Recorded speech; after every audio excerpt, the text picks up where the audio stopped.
Good afternoon, everyone. It is October 1st, 2025 at 12:05, and I'd like to call the Subcommittee on the Federal Impacts on Minnesotans and Economic Stability to order. First, I'd just like to have us go around the table and have members state your name and the district that you represent, and staff, if you could please share your name and position as well. Senator Cran, we'll start with you. Hi, State Senator Mark Cran, represent Senate District 28, Chisago and Isani counties.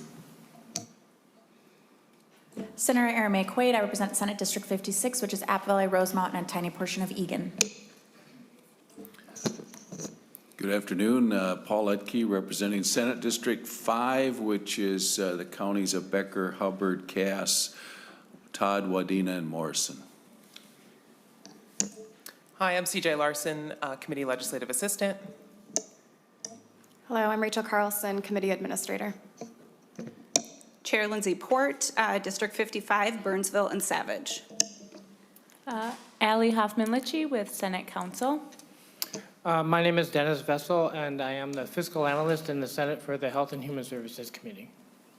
Good afternoon. I'm Senator Carla Nelson, represent Olmsted County, Dodge County, and I want to thank the committee for visiting my district last week. Thank you, everyone. Good afternoon. My name is Scott Dibble, and I represent Senate District 61, and that includes much of southwest Minneapolis, about half of downtown Minneapolis, a tiny sliver of north Minneapolis. Good afternoon. Jordan Rasmussen, Senator for Senate District 9. That includes 5 counties in west central Minnesota, including Otter Tail, Wilkin, Traverse, Grant, and Douglas counties. Good afternoon, Senator Elise Mann, Senate District 50, which is Bloomington and Edina. John Marty, District 40, which is 5 suburbs north of St. Paul, and I'm ex officio member of the committee. And I believe we have one of our committee members online, Vice Chair Kupek. Would you like to introduce yourself?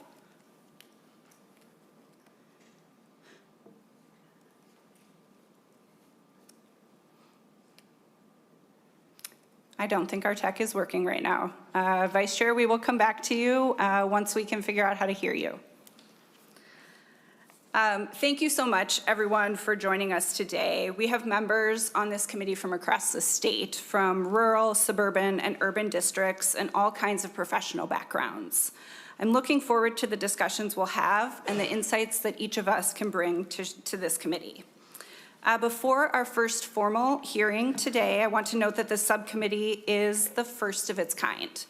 Our task is to understand how decisions by the federal government are affecting our state and how those decisions will affect our economy, schools, natural resources, and communities.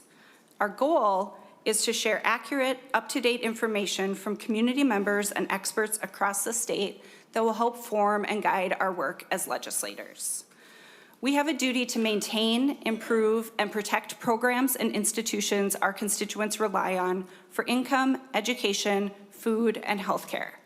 We began this work last week at our first site visit to Channel One Food Bank in Rochester. Thank you for hosting us, Senator Nelson. Our conversation emphasized how the Trump administration's actions have destabilized food supply chains and threatened Minnesota's ability to access foods that their family needs. In this very moment, we're entering a federal government shutdown that will cut services and leave thousands of Minnesota workers without a paycheck until the Republican Congress passes a budget. This kind of federal instability is what led to the creation of this committee. It falls to us to untangle the web of executive orders, policy changes, funding cuts, and the other tools this administration is using to achieve its agenda.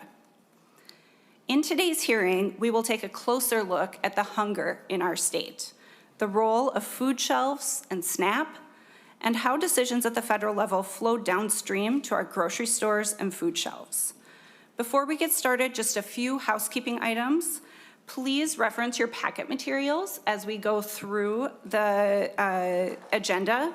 These are complex issues, and the supplemental materials are necessary to understand the issues we'll hear about today. We have a packed agenda, and so I do just ask that members wait until the end of a testifier to ask questions of that testifier.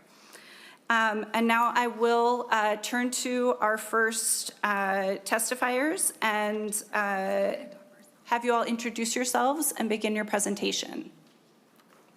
Hi, good morning, Chairport and members of the committee. My name is Sophie Wallerstedt. I am the Public Affairs Manager for Second Harvest Heartland.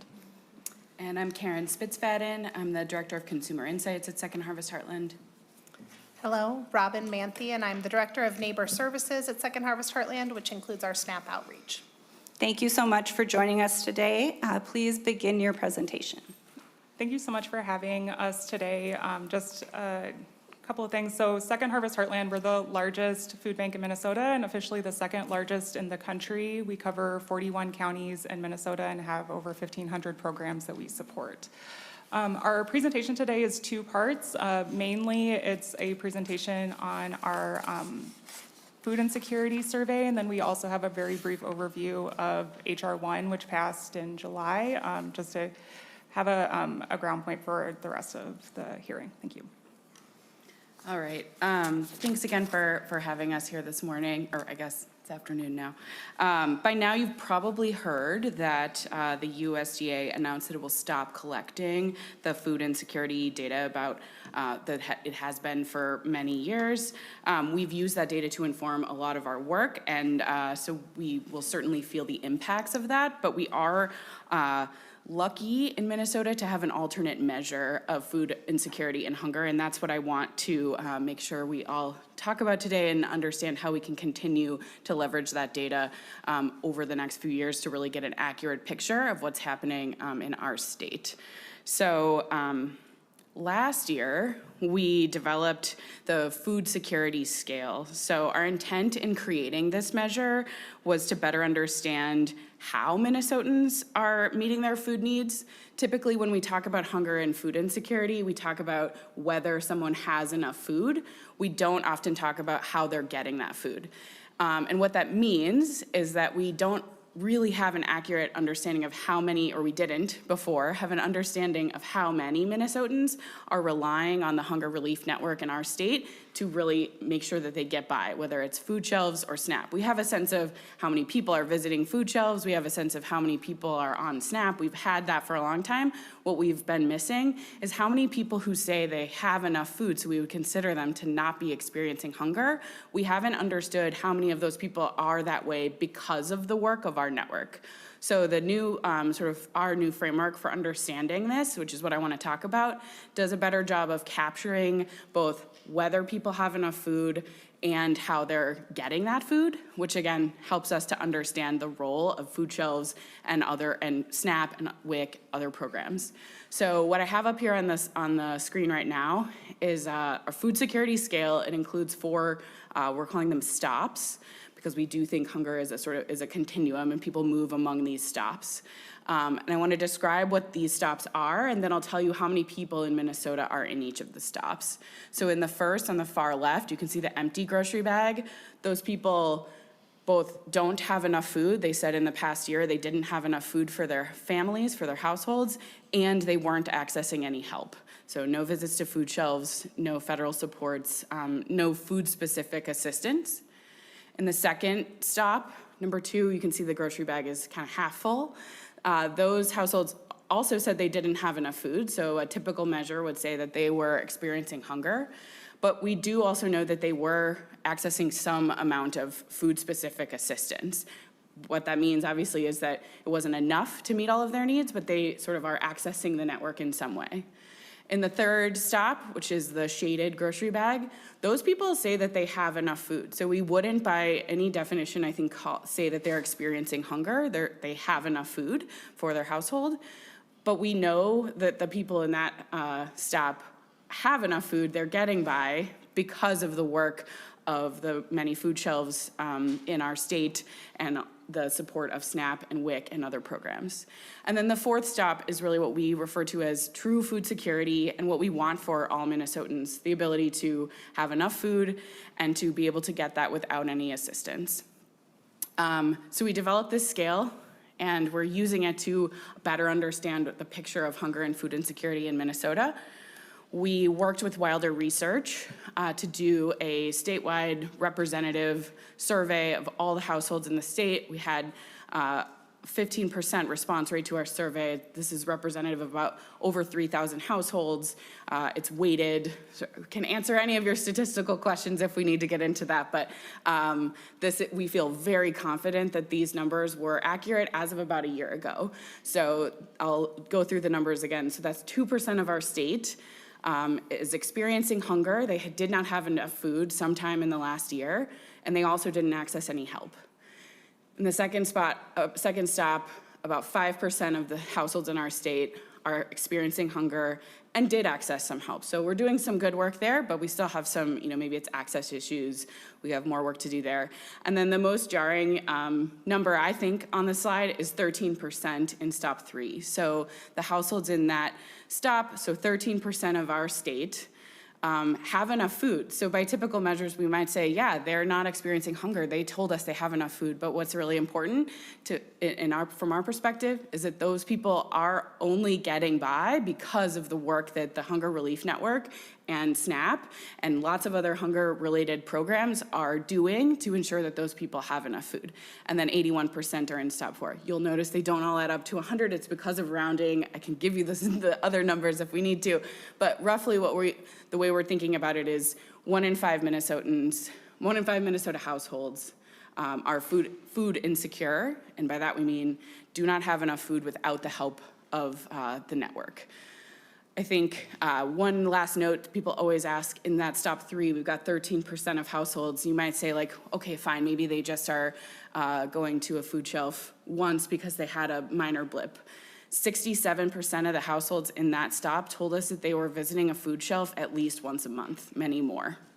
So what this tells us is we know that the Hunger Relief Network is doing an incredible amount of work to support lots of Minnesotans, and frankly, feeling the pressure of that. I think everyone in the network would say we're doing a lot of work and feel very sort of burdened by the increased need that we've seen recently. One of the significant findings is that hunger and food insecurity from our survey rates are relatively consistent statewide. So I'll show you here, there's a lot of numbers on this slide, and it's in your packet. We have information at a sort of like regional level about the distribution of households in each of the states, or in each of the stops. But the takeaway is most of those differences are not statistically significant. What I want to underscore is that this really is a statewide problem. It's not just a problem in the metro. It's not just a problem in outstate. It really is a problem everywhere. To me, this information is helpful as we start to think about what we're going to do about it and how we tailor different programs based on what type of need exists in different places.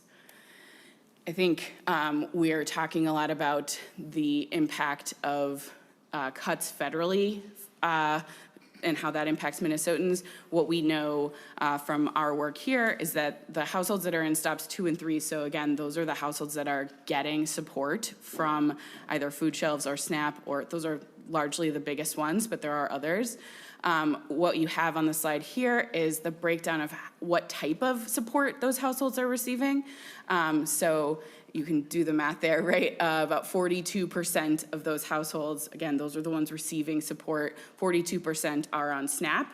We expect that as SNAP cuts are coming, likely that would put even more pressure onto our food shelf system, food shelf network, given that the people who are relying currently on SNAP will need to make up the food somehow. They'll likely go to a food shelf.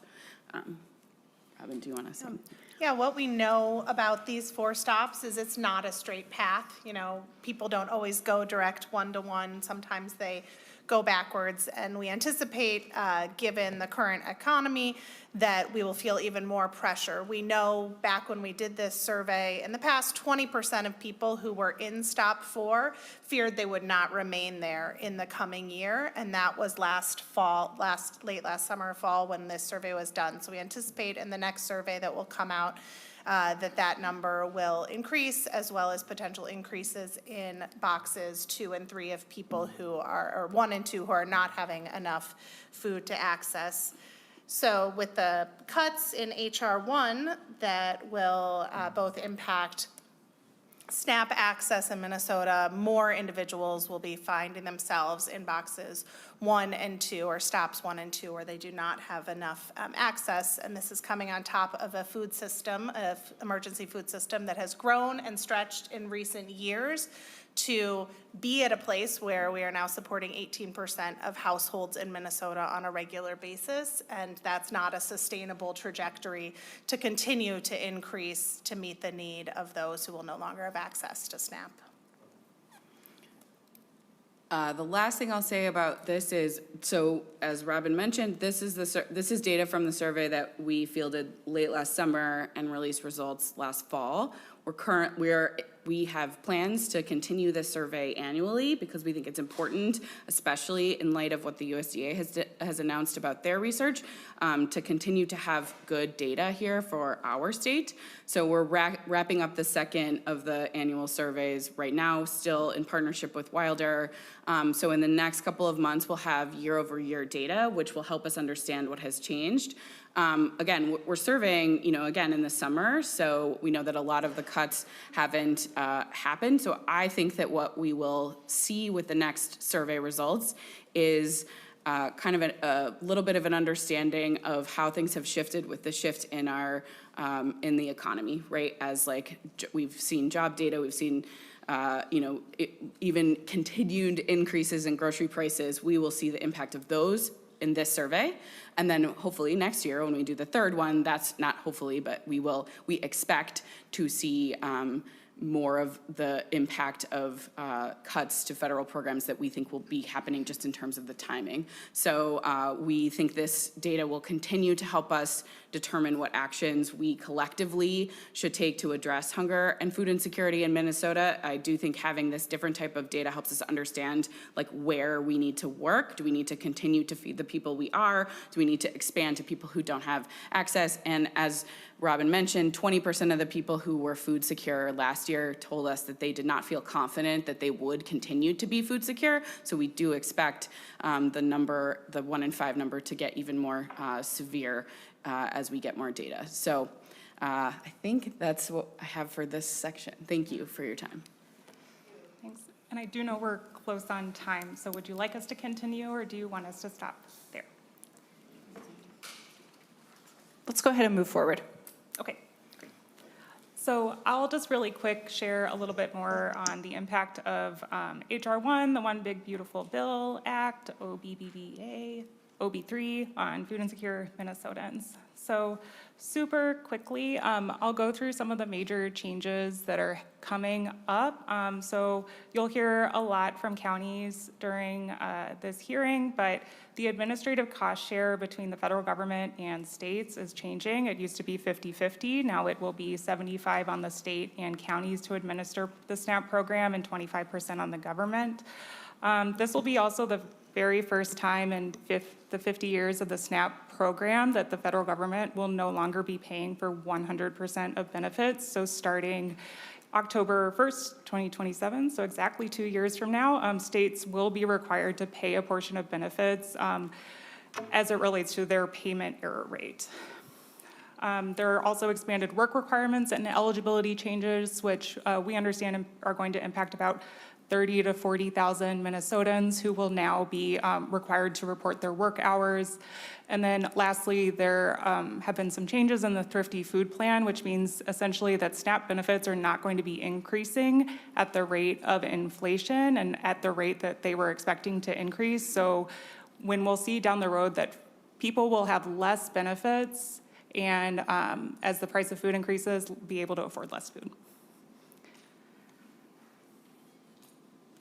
Kind of went through this already, but impact on the state cost share, that could be between $86 and $127 million a year. The SNAP administration, that is about $39 million. I mentioned the 30,000 adults on SNAP facing work requirements. And then lastly, the Thrifty Food Plan changes will impact all 450,000 SNAP recipients in Minnesota. I'm sure you're going to be hearing from other folks about these three pieces, so I will pass on those. And then I think the question that I've been getting a lot from partners and food shelves is when is this all happening, right? And I think we were really hoping to get some implementation guidance from the USDA by the end of this month, but or last month, I suppose, but we haven't heard anything yet. So we are still waiting to hear from the federal government on when they expect the state to put these eligibility changes into place. Members, questions? Senator Rasmussen. Thank you, Madam Chair. One of the conversations that this presentation brings to light is looking at Minnesota's SNAP error rate. And this is something that I'm concerned about. And it's not only leading to people getting benefits that they're not entitled to, but also as a part of that error rate, people who are entitled to benefits are getting less than what they're entitled to. And it's my understanding that if Minnesota simply made sure that everyone got paid the benefits that they're entitled to, we could go underneath that 6% threshold and avoid any administrative cost shifts with this program. And I think it's really important that we as a state and as legislators really get on top of this error rate. And not only has the Trump administration expressed concerns with it, but on February 8th of 2024, the Biden administration wrote a letter to Governor Tim Walz, signed by Secretary Vilsack, citing his concern with Minnesota's error rates. And he wrote in this letter, "I urge you to prioritize these concerns and take appropriate steps to make sure that your state has an acceptable application processing timeline rate, payment error rate, and case and procedural error rate." And Secretary Vilsack in the Biden administration said to hit 6% error rate. And so I think this is something that Minnesota, unfortunately, and the Walz administration has been ignoring too long. Bipartisan concern from the Biden administration, the Trump administration, to take these errors seriously. And we need to make sure that Minnesotans get the benefits that they're entitled to. And for some people, that means that they're basically being overpaid for those benefits. But for also many Minnesotans, they're not getting the benefits they deserve. And I think it's incumbent on us to work towards hitting that metric so that we don't have this administrative cost shift in the SNAP program. Senator Nelson.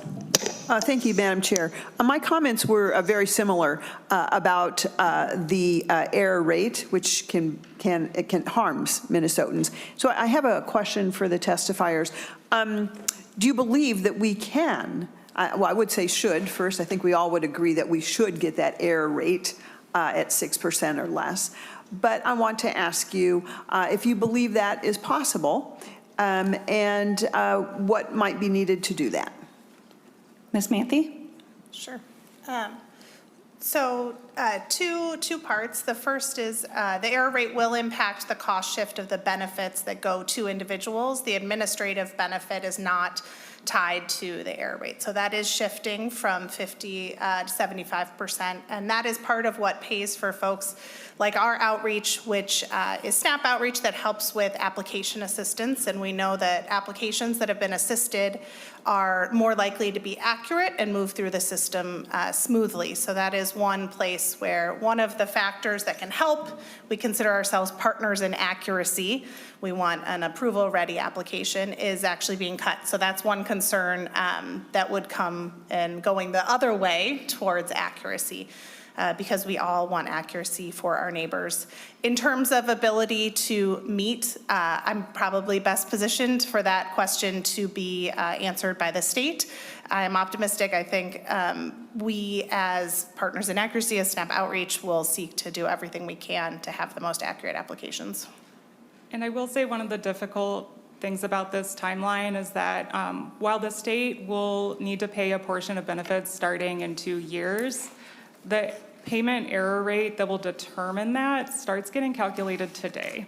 So there really has not been a lot of time for the state to go through. And I mean, I can't tell you all the different opportunities there are to improve process right now, but there hasn't really been a lot of time to get our house in order to make those changes now. Senator Nelson. Thank you, Madam Chair. Thank you for the conversation. I would hope that the administrative help would also help identify that error rate and prevent it. I would say it's been about a decade since we've been under 6%. So we have had plenty of time to realize that we have a error rate problem. One thing that I found helpful when we did have that error rate under 6%, I was able to receive a list of county by county, what county by county error rate was.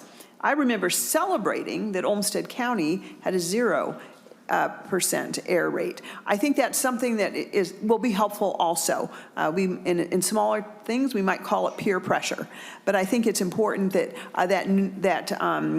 that number is out there, that ratio is out there, because I know that Minnesotans want to know that their friends and neighbors are food secure. They want to know that their state dollars are being used wisely. And I think just publicizing even that error rate number by county could be very helpful as well. So thank you. Senator McQuaid. Thank you, Madam Chair.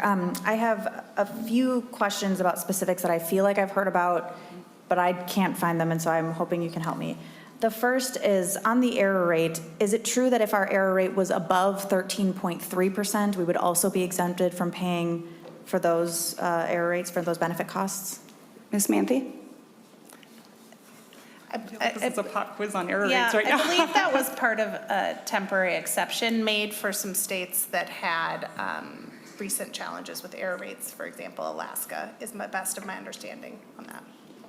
Senator McQuaid. Thank you, Madam Chair. Yeah, that I was able to find that their error rate is like 22%, and so it's very high. So I guess Minnesota could just have more error, and then the Trump administration would be fine with not taking our money to pay for SNAP.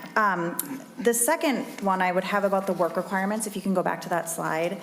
So there were two parts that I caught. The first was that is it new that people who were 54 and over before were exempted from the work requirements, and now it's 65? Is that accurate? It's correct. That is an increase of 10 years. So it was previously 54 and older, and it will now be 65 and older, as well as there was previously an exemption from proving the work for those who had children under 18, and that'll now be reduced to under 14. Senator McQuaid. Thank you, Madam Chair.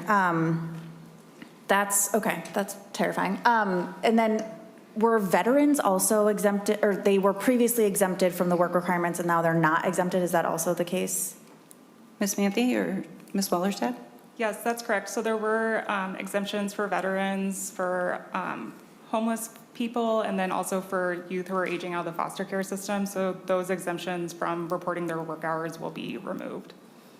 Senator McQuaid. Thank you, Madam Chair. Do you have estimates of any of those groups of people, or maybe that group of people to get, like maybe somebody is homeless and they're a veteran, so maybe, they wouldn't count twice, but do you know what those numbers are? I don't off the top of my head. I think the Department of Children, Youth, and Families has a better idea of exactly who will be impacted. Senator McQuaid. Thank you, Madam Chair. I see that it's 29,000 adults on this. I was kind of looking for the, it's seniors actually that I'm really concerned about at this moment. Like if I was 56 and I was getting SNAP and not working, and now all of a sudden I have to work, like that's a daunting task. We also, into our economic model in this country, it is actually not possible for our American economy to run with a 0% unemployment rate. And so work requirements in and of themselves automatically say a certain percentage of people will not get them because they cannot work, because our country can't function if we have a 0% unemployment rate. And so I'm really concerned about these work reporting requirements. And then I think that the work reporting requirements, correct me if I'm wrong, they're gonna have to go through the county, and I'm sure we'll hear from the counties, but that's where that happens. And is that where the cost shifts are gonna be, some of the cost shifts are gonna be seen, and how much the counties have to pay to bring on that infrastructure and those people? Yes, Ms. Wallerstedt? Thank you. Yes, I think you're going to be hearing from a number of counties today that will be able to explain that better.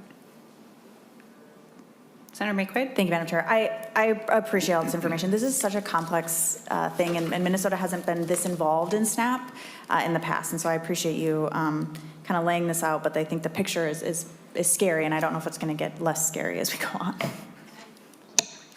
Senator Rasmussen, quickly, and then we'll move on to our next testifiers. Thank you, Madam Chair. I was wondering, do we have a representative from DCYF or MMB that could talk about Minnesota's error rates and what they're planning to do to bring down the errors that we're seeing currently in our state SNAP programs? Thank you for the question, Senator Rasmussen. We have the counties here prepared to talk about that because they are the ones that actually input all of the information. They do the administration of SNAP. The state level does not administer SNAP. So we have the counties here to talk about that, and they will address those. Thank you, Madam Chair. Yep. One other question I had for our testifiers, one of the big items and changes today when we're looking at federal impacts is that, as of early this morning, the federal government has shut down. And I, for one, was really disappointed to see Minnesota Democrats vote down a clean continuing resolution that had bipartisan support. And I just wanted to know if our testifiers know what impact that's going to have on food security programs, USDA, and other important work that's done at the federal level, and how that could impact Minnesotans now that we have a government shutdown. Ms. Wallerstedt? Great. Thank you, Senator Rasmussen, for the question. I have a lot of information about the shutdown, but I think the short answer is that in the short term, we don't expect it to deeply impact food insecurity. SNAP benefits will still be deposited in folks' accounts. I think the real question is if the shutdown stretches on longer, will that make it difficult for folks to access WIC benefits, potentially access SNAP benefits, and other in the administration of other programs. Senator Nelson. Thank you, Madam Chair. I've got two items. One I'll mention first, which was a follow-up actually to the previous discussion. I do have the document dated September 29th, 2025 from Feeding Our Future, and I will just read it briefly. A government shutdown will increase food insecurity. That was the headline. And it talked about each month millions of people trust that federal nutrition programs will be there to help them through tough times.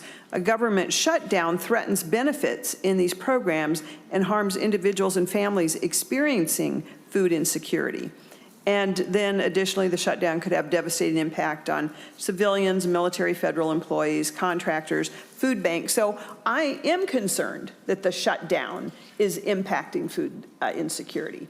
I'm disappointed there wasn't a continuing resolution at the Biden administration's budget to continue on so that Minnesotans would not have to face this insecurity.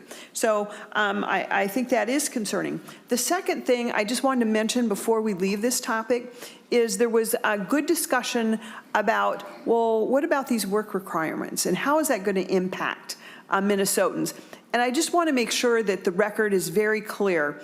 There are just a few things to note.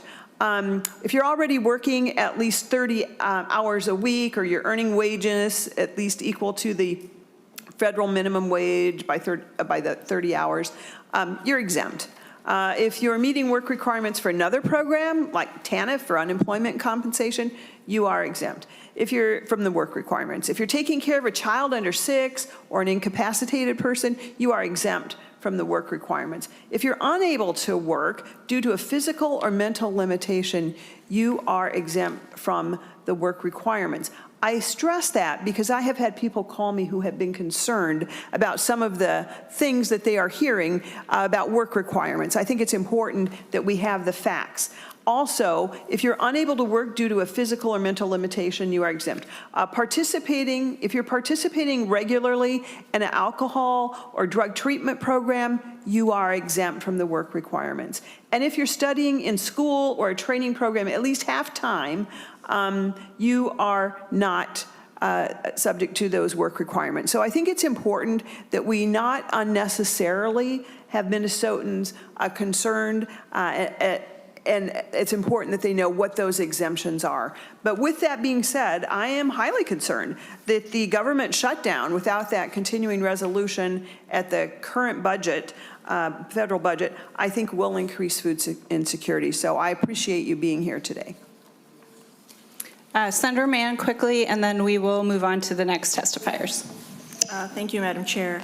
A couple of things. One is I just want to thank you for continuing to collect data, because as the USDA has said, they're going to stop collecting any data And, you know, like Senator Nelson said, she had a list of counties and their error rates. That's really important information. And with the USDA saying they're not going to collect data anymore, we know it's because people are going to starve and they don't want to show that data to people. So they're going to stop collecting data. So thank you for continuing to collect the data.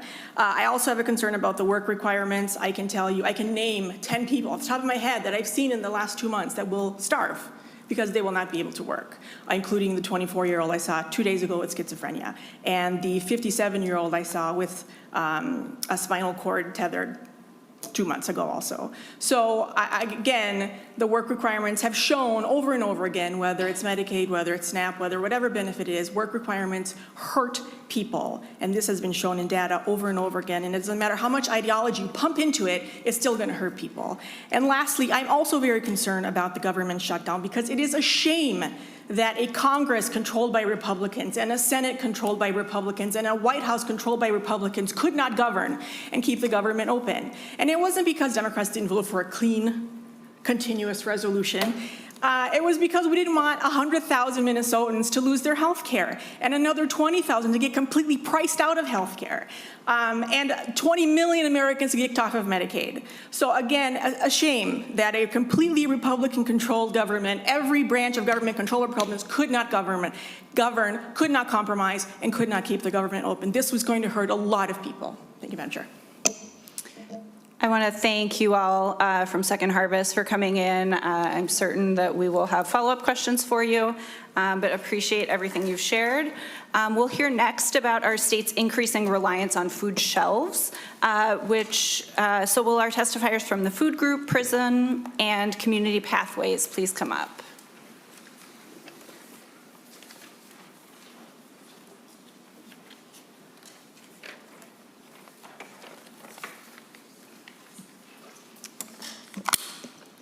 Welcome to the committee. Ms. Linares-Coy, we'll start with you. Go ahead and present your testimony. Yes, thank you, Chair Port, members of the committee. Good to see some of you again. I had the pleasure of being at Channel 1 with some of you 2 weeks ago. I am the executive director of the food group. The food group gets to work with food shelves throughout our state of Minnesota. So wanted to just give a little context of what we are seeing in terms of the trends of food shelf usage, and honored to be surrounded by amazing leaders of food shelves doing amazing on the ground work here in Minnesota. So in your packet, you will see a report of food shelf usage. Some of that was mentioned in the remarks from our partners at Second Harvest Heartland as well. But what we are seeing is record usage of food shelves. So last year, we saw about 9 million visits to food shelves statewide. That is 2.5 times the visit numbers that we were seeing in 2020, so prior to the COVID pandemic. When we talk to folks using food shelves, right, one of the main drivers of that is simply the cost of groceries.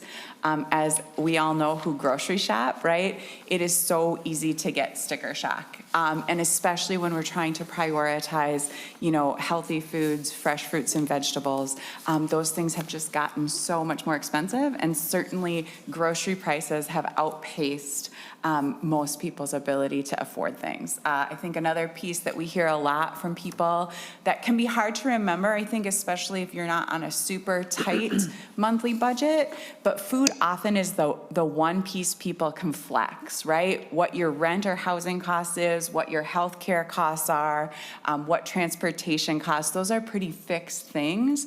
So food is where people flex, and what we hear is that what happens is they need to cut out those really healthy things. So when we talk to folks using food shelves, the things that are most in demand and most requested are lean proteins, fresh fruits and vegetables, and cooking staples. So food shelves throughout the state have done an incredible job at really responding to community need, providing very high quality items, trying to reduce barriers of access. And what we've seen then is usage has gone up. So again, having those folks use food shelves does not mean that they're hungry, as we heard from the data, right? It might mean that the important work that's being done by the emergency food system is preventing folks from being hungry. And that's a really good thing, and we have a lot to be proud of in that. But the piece I just want to add is that when we engage with folks who are using food shelves, when we talk to folks in the food group's lived experience leadership cohort, some of whom you will hear from later today, everybody wants to be able to go to the grocery store, right? They want to be able to pick out their groceries. They know what works for their household. They're super smart at what they need to get. And SNAP has this amazing economic benefit too, right? We get that double win of folks getting the foods they need and local grocery stores getting that business. And so for every meal that is provided by the amazing food shelves in our state of Minnesota, SNAP provides 9.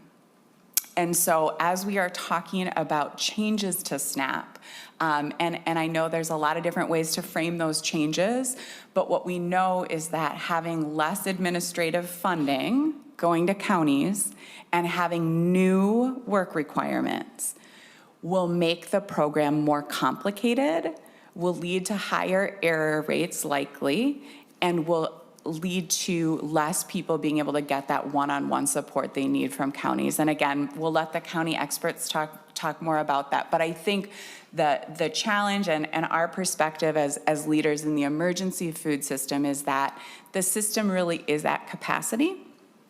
And so as we look at potential changes, I think there will be really hard trade-offs that we need to make. First, I want to thank some of you. Many of you have supported the Minnesota Food Shelf Program funding. You've supported funding for food banks. You've supported funding for market bucks. Those things all matter and are having tremendously positive impact. But again, when we look at the scale, SNAP is kind of the backbone, right? It is our safety net. Food shelves are designed to kind of be the safety net to that safety net, and I think we're all bracing for having to make really, really hard choices as some of this actualizes, right? And none of us get in this work to limit food or to turn folks away. But I think that that is some of the statistics we're kind of bracing for. So I will let the experts next to me share a little bit more. Thank you, Ms. Lenarskoy. Ms. Ness. Madam Chair and members of the committee, thank you for convening this hearing to address one of the most urgent challenges facing Minnesotans today, food insecurity. I'm grateful for the opportunity to testify. My name is Michelle Ness. I am the Executive Director of PRISM, a nonprofit social service agency located in Golden Valley. I'm a licensed social worker, and I've been the leader of PRISM for over 12 years. Since our founding in 1983, PRISM has been a trusted provider of basic needs services, including our marketplace food shelf. We currently serve 500 families a week, and notably, 1 in 5 of those families is visiting our food shelf for the first time. Many of the participants that we see have serious health challenges, such as cancer, and require fresh, nutrient-dense food. The recent federal reductions in SNAP will have serious health and economic consequences across our state. SNAP is our nation's largest and most effective nutrition program. It's not just a safety net, but a stabilizer during times of financial hardship and employment fluctuations. Reductions in SNAP will leave thousands of Minnesotans with fewer resources to provide consistent, healthy meals. Food shelves like PRISM cannot replace the scale or reach of SNAP. We are a supplement, not a substitute. While PRISM has grown in its ability to provide dignified and efficient services, our financial capacity has not kept pace with the rising demand. Public funding for hunger relief has been cut, frozen, restricted, and delayed. Even TFAP food, which we receive at no cost through the federal government, has been reduced 20 to 30%. In order to have enough food, we purchase essential items like fish, beans, eggs, cheese, and cereal weekly from food banks. Despite daily pickups from grocery stores and ongoing food drives, donations are not enough to meet the growing need. Rising costs are compounding the challenge. Chicken prices are up 25% from last year, peanut butter 11%, and eggs are increasingly difficult to source. Sticker shock is felt by food shelves just like you and me. This means that families visiting food shelves today are likely to receive less food than they did just a few years ago. Many food shelves are appointment-based, and families may need to wait weeks to get in to receive emergency food, and SNAP cuts will mean greater food needs for thousands of families. If we want food shelves to adequately respond to increasing demand, the state will need to continue to provide additional funding to nonprofits who deliver these critical services. The Minnesota Food Shelf Program appropriations from the past 2 years have been essential, and continued funding will be necessary to support nonprofit capacity growth with the increased need. The consequences of SNAP reductions extend beyond food shelves. Local grocers will lose revenue. Schools face greater instability among students, and businesses have employees under duress as they're forced to choose between paying their rent and feeding their families. PRISM is the EBT processor at the Golden Valley Farmers Market, and we've seen firsthand how SNAP market bucks not only benefit families, but local farmers. The social, emotional, and financial health of our community is interconnected. The disproportionate number of SNAP recipients are seniors, children, and people with disabilities, those least equipped to absorb these cuts. More than the half of the people we currently serve at PRISM are seniors, children, and people with disabilities. These are our most vulnerable community members. PRISM is on track to serve over 7,000 families this year. That's a 40% increase from just 2 years ago. This breaks down to about 22,000 individual food shelf visits a year. That's a lot of people coming through our door. The nonprofit sector is smart, resourceful, and fully committed to helping Minnesotans have access to meaningful amounts of nutrient-dense food. But we need the support of local lawmakers like you to be successful. As one of our visiting families recently shared, it's easy to take food for granted when you have enough, but when you're in need, food shelves like PRISM put dinner on the table for our family.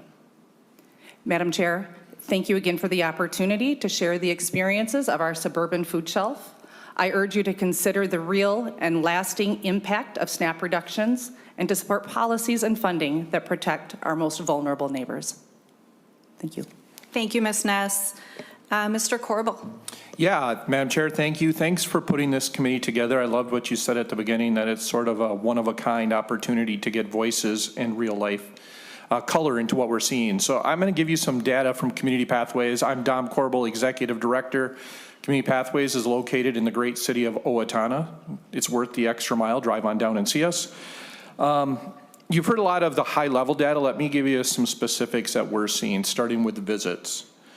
Back in 2022, we had 23,000 food shelf visits. We're currently tracking for 62,500 is my projection for 2025. We're approaching a 3X down in Owatonna. From a pounds of food standpoint, in 2022, we distributed just over 1 million. If we can secure enough food, which is a big challenge based on some of the things Michelle said, we would distribute 2.5 million pounds of food this year to the people that we serve. I think one of the more interesting numbers, and if you haven't figured it out, I'm a data person, this is how I see the world, to try to give myself a lens. We track the individual pounds per person distributed when they visit with us. In 2024, we were able to get about 18.9 pounds of food per person when they visited. Since the first of the year, and really since the 1st of March, when some federal funding cuts went in that were really harming our food banks, it's dropped to 16 pounds. So let's just say it's 19 and 16, a 3-pound drop. That's about 2 meals fewer we're getting per individual at no fault of ours, in spite of increases in collection of donated food. In fact, this year, I think we're gonna bring in over 1 million pounds of donated food into Community Pathways. 3 years ago, that was 400,000 pounds. We are doing everything we possibly can to fill the gap between what people need and what we can provide.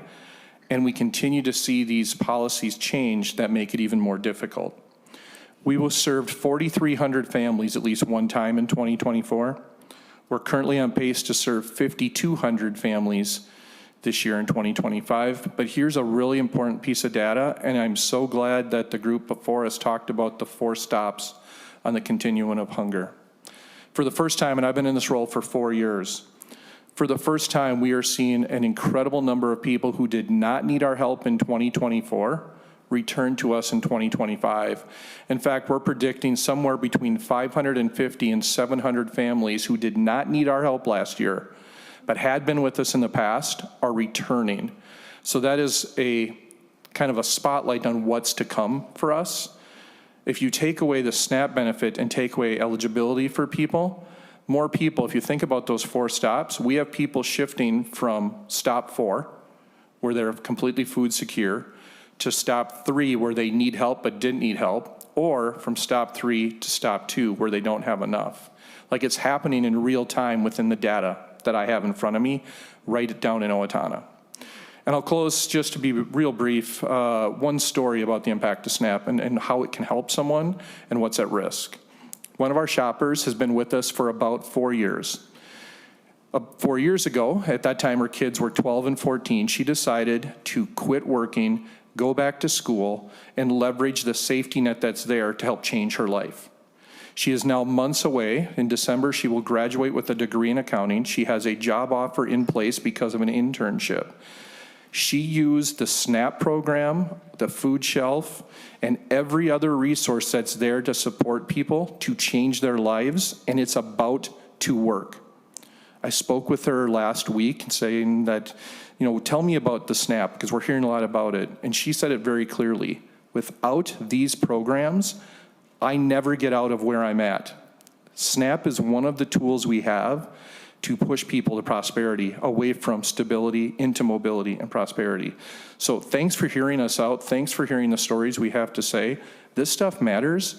And for every individual that you might question, gosh, do they really need SNAP? There are 5 or 10 of them who are using it to get to that next stop, to become food secure, and just not food secure, literally changing the lives. So thanks for taking the time to hear from us. Thank you so much, Mr. Corbel. Members, any quick questions before we move on to folks who, Senator Rasmussen. Thank you, Madam Chair, and I really appreciate the information that was put together here in our packet from the food group. And I would just turn members' attention to page 6 of 9. And there you look at just the price of groceries and what's happened over a very short period of time and the impact that inflation has on Minnesota consumers. And I think, again, that's just a reminder of the cost of having inflationary policies at the federal level. And if you look at the period from 2021 to 2024, just that rapid inflationary increase, and I think you guys very correctly tie that increase in inflation that we saw under the Biden administration to increased visits at food shelves across the state. And I think that's just important that we hear and recognize the affordability concerns that Minnesotans are having and that we're helping keep money in their pocketbooks. Senator Mayquade. Thank you, Madam Chair. I'm looking at page 5, and I'm just seeing the counties with the largest increases. So we've got Nobles County at 194% increase. I'm wondering if that's like a shocking increase. And so I guess I'm just wondering, is there something specific in Nobles County or in these maybe top 10 where the largest increases are happening that have commonalities? Ms. Lenars-Coy. Yes, thank you so much for that question. So one thing to note is that, food shelf visits measure usage. And so they don't necessarily measure need, right? Which is why it's a really a complementary data set to the one that Second Harvest Heartland presented. So Nobles County, I don't know off the top of my head, but generally when you see an increase like that, it means there was either a new program that started doing food service or a dramatic expansion in hours. So you, again, not necessarily an indication of rising need, but often an indication of rising service, right? To meet kind of that unmeetable need, as you heard from colleagues. But one thing I did want to offer with the food shelf service statistics is that, you all have local food shelves in your own districts. Probably many of you already have relationships with them. But if you are looking for more localized data, we are happy to pull reports that kind of can zero in on specific counties or specific service areas. So if that would be helpful to anyone, just let us know. Thank you very much for your presentations. We really appreciate you all being here and the work that you're doing across the state. We have a few members of the public who would like to share their personal experience with SNAP services. Tamara and Sarah Carlson, if you would come up, and we also have Rhonda on Zoom, but we'll start with Tamara.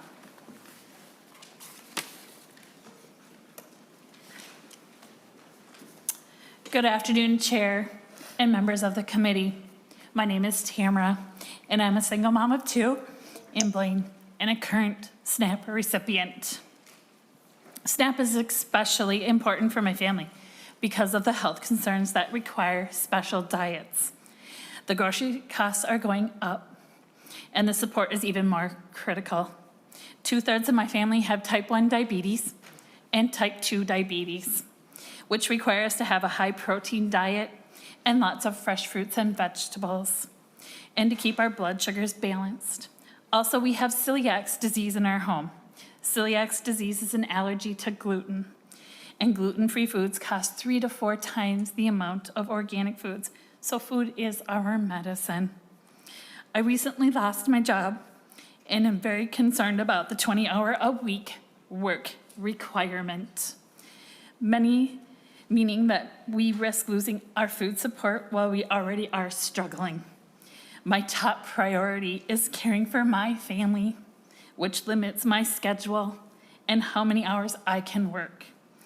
We have leveraged food shelves at times, but my family's dietary needs can be hard to find types of foods we need.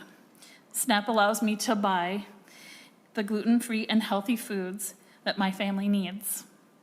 When you're on SNAP and you're already at your lowest of low, it is hard. But without it, I don't know what I'm gonna do. Thank you, Chair and members of the committee. Thank you, Tamara, for sharing your story. We'll go to Rhonda Elstad on Zoom. Rhonda, if you want to come off mute, and please present your testimony.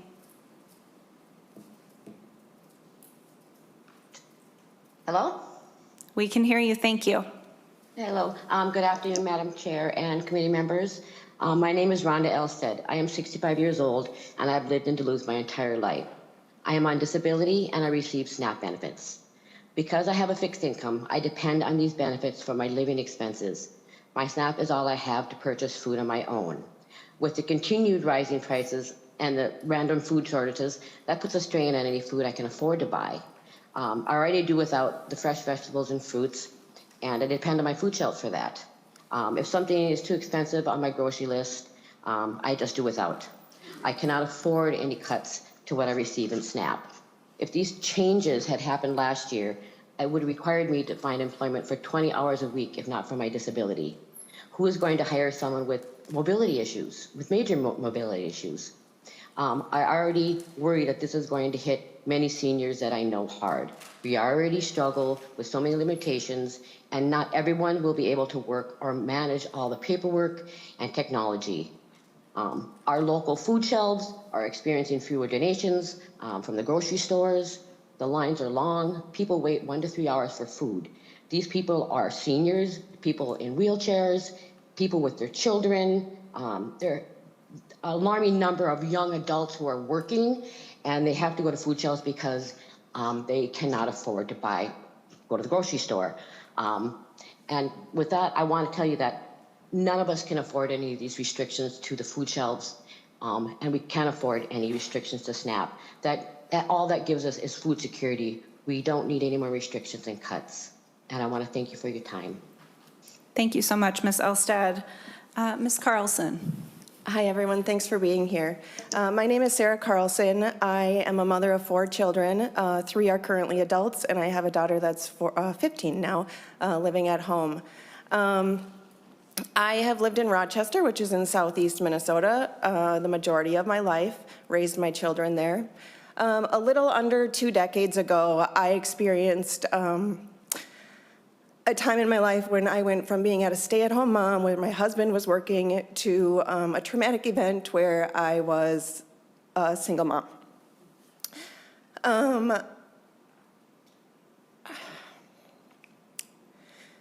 Because of the circumstances and my struggles with mental health, I went into a deep, deep depression. I had no idea where to start.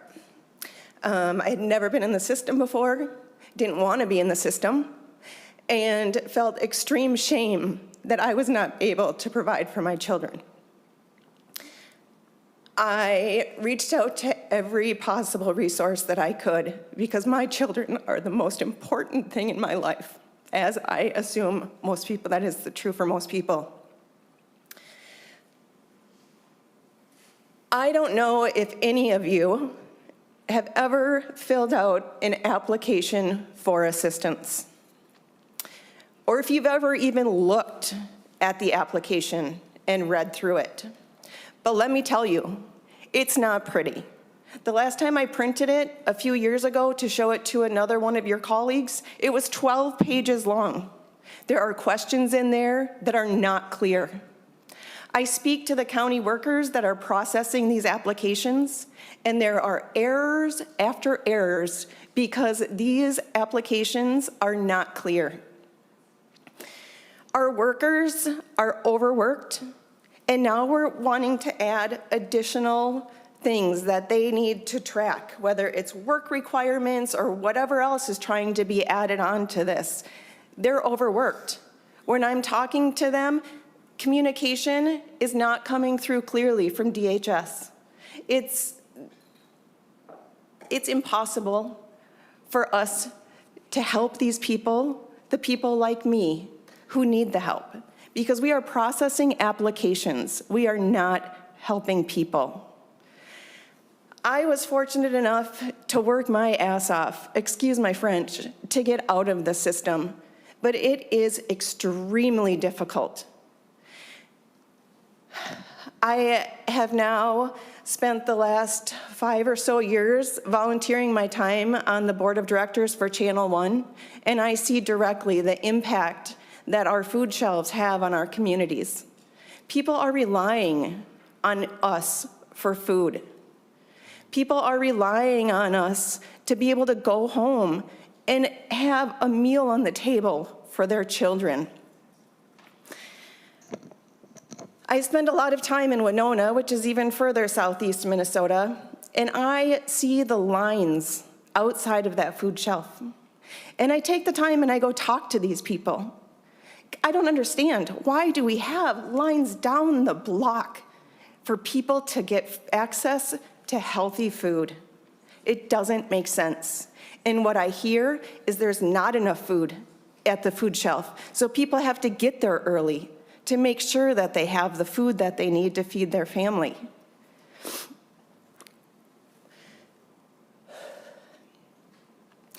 We need to remember through all of this, all of these numbers that you hear, all of these statistics that you guys are speaking of, these are people. These are children that are going to bed hungry. These are mothers that are not eating so that their children can eat. I met Becca at an event in Rochester. Becca has several disabilities. I talked to her about Channel One, and we decided to have lunch one day to talk more about it. And she was gonna go with, she had transport through her services to go to Channel One that day.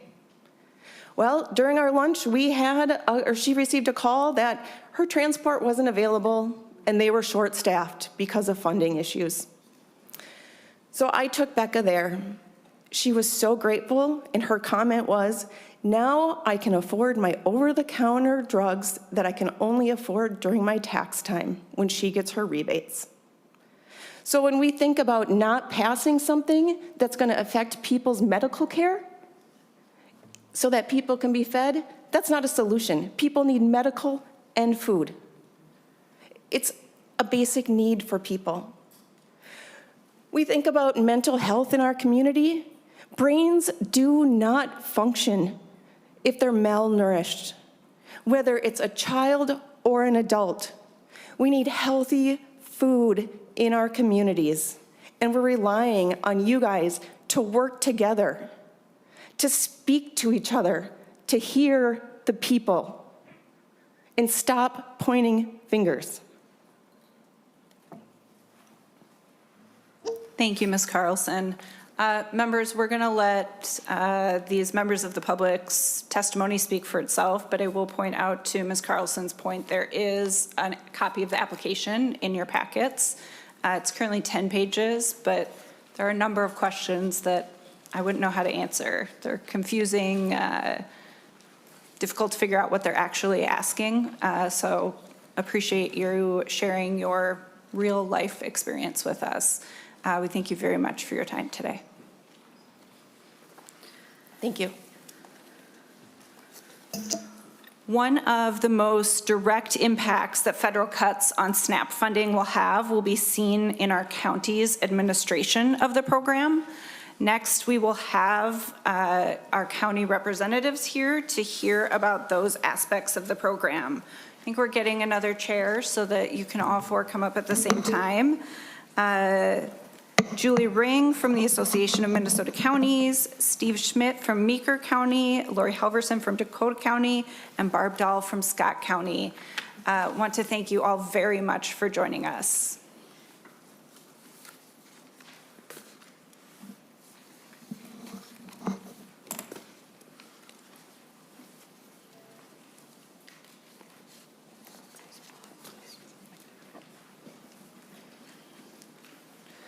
And members, I believe you have a copy of this presentation in your packet as well.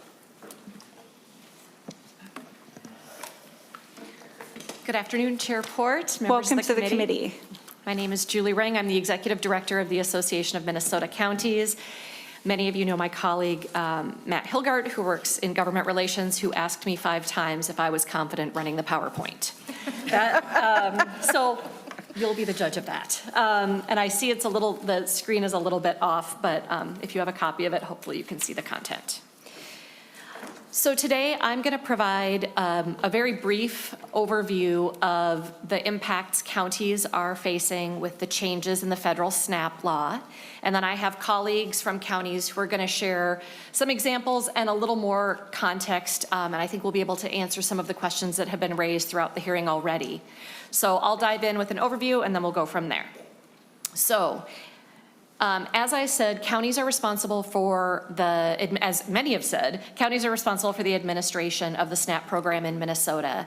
But to set some context as we start talking about the changes in the SNAP program, I have to talk about the changes across the federal H.R. 1 reconciliation bill. And I'm not going to spend much time on this, but I think it's important to think about the context of SNAP changes and Medicaid changes that Minnesota will be facing over the next 5 years. So there will be a rolling number of administrative policy changes in these 2 programs that begin in next October, but then occur for 4 to 5 years after that. And so we'll be managing changes on a rolling basis, which adds to the complexity and cost of how we will manage the programs going forward. The key point, I think, has been made by many of the previous testifiers is we will see changes in benefits. There will be some reductions in benefits for Minnesotans, and there will be increased costs to the state and to local governments. So just to reiterate, counties are the front door for SNAP. We do the eligibility determination, and are responsible for helping to explain the changes that are happening in these programs to Minnesotans who come to us seeking these benefits. I'm going to spend a few more minutes on some of the direct fiscal and administrative impacts that counties will feel. Some of these have been touched on, and my colleagues are going to dive deeper into some of them. There are 2 specific cost shifts from the federal government to the state of Minnesota that counties are concerned about in this legislation. The first is the administrative cost shift that's been explained. So let me say first, context-wise, that in Minnesota, like with many of our human services programs, the state has decided that counties will administer the SNAP program. And in doing so, the state is responsible or supervises the program, counties administer it. So the counties administer this program using application forms developed by the state, using technology systems mandated and created by the state that we will talk in some depth about later, and based on a very complex, I think it's 400-page plus federal manual that we have to interpret and understand to administer the benefit to Minnesotans. This administration work has been a partnership between the federal government and counties in Minnesota. The state doesn't contribute administrative funds to counties for SNAP. The federal government has reimbursed counties for 50% of our administrative costs in the past. This law will change that reimbursement to 25%, so reducing in half the amount of basic administrative support we get from the federal government, which based on last year's caseloads is about $30 million. But it really depends on the caseload. It's 50% of the workload we have has been reimbursed. That'll go down to 25%.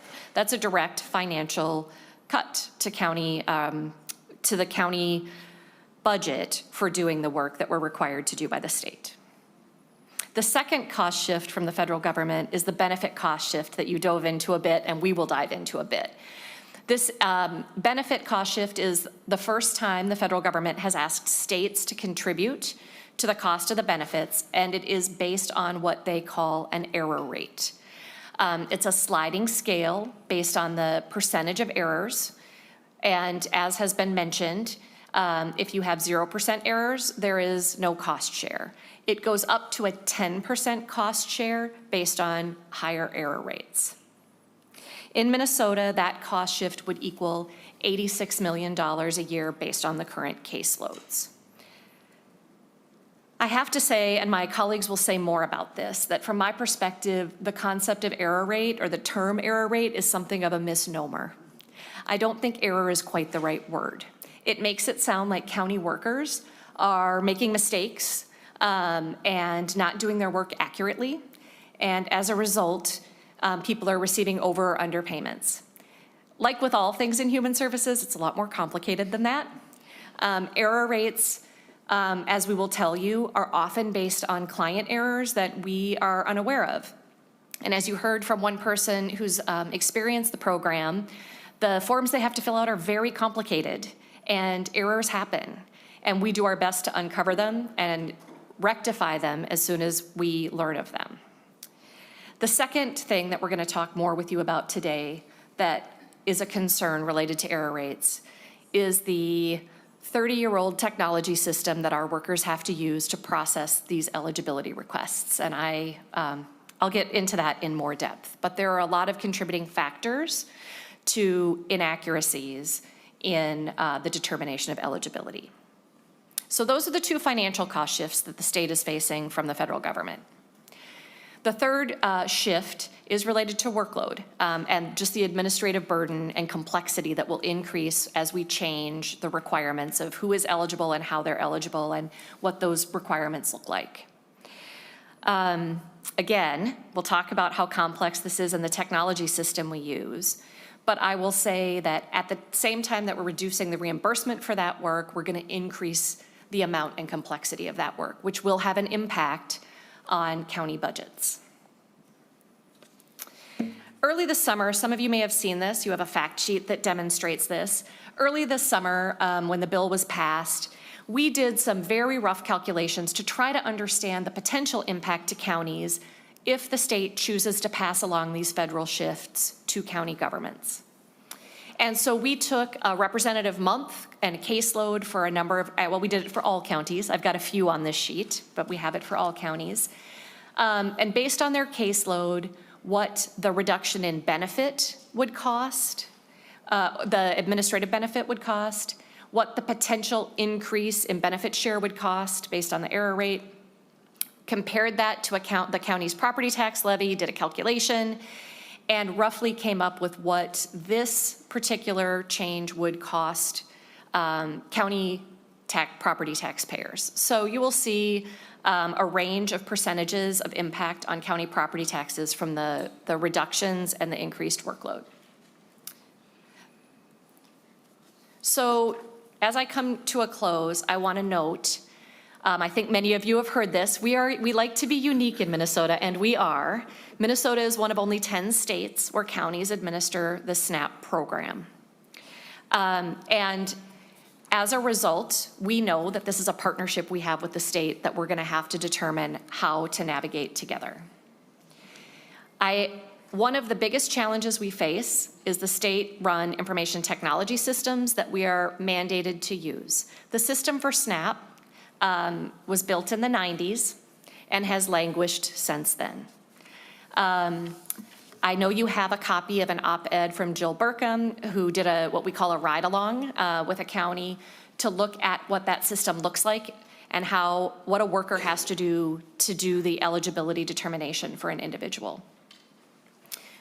When I talk to my colleagues, and you're going to hear more from one of them, it takes between 1 and 2 years for a county staff person to master the SNAP eligibility system. 1 to 2 years on the job before they feel fully confident navigating this DOS-based green screen system on their own.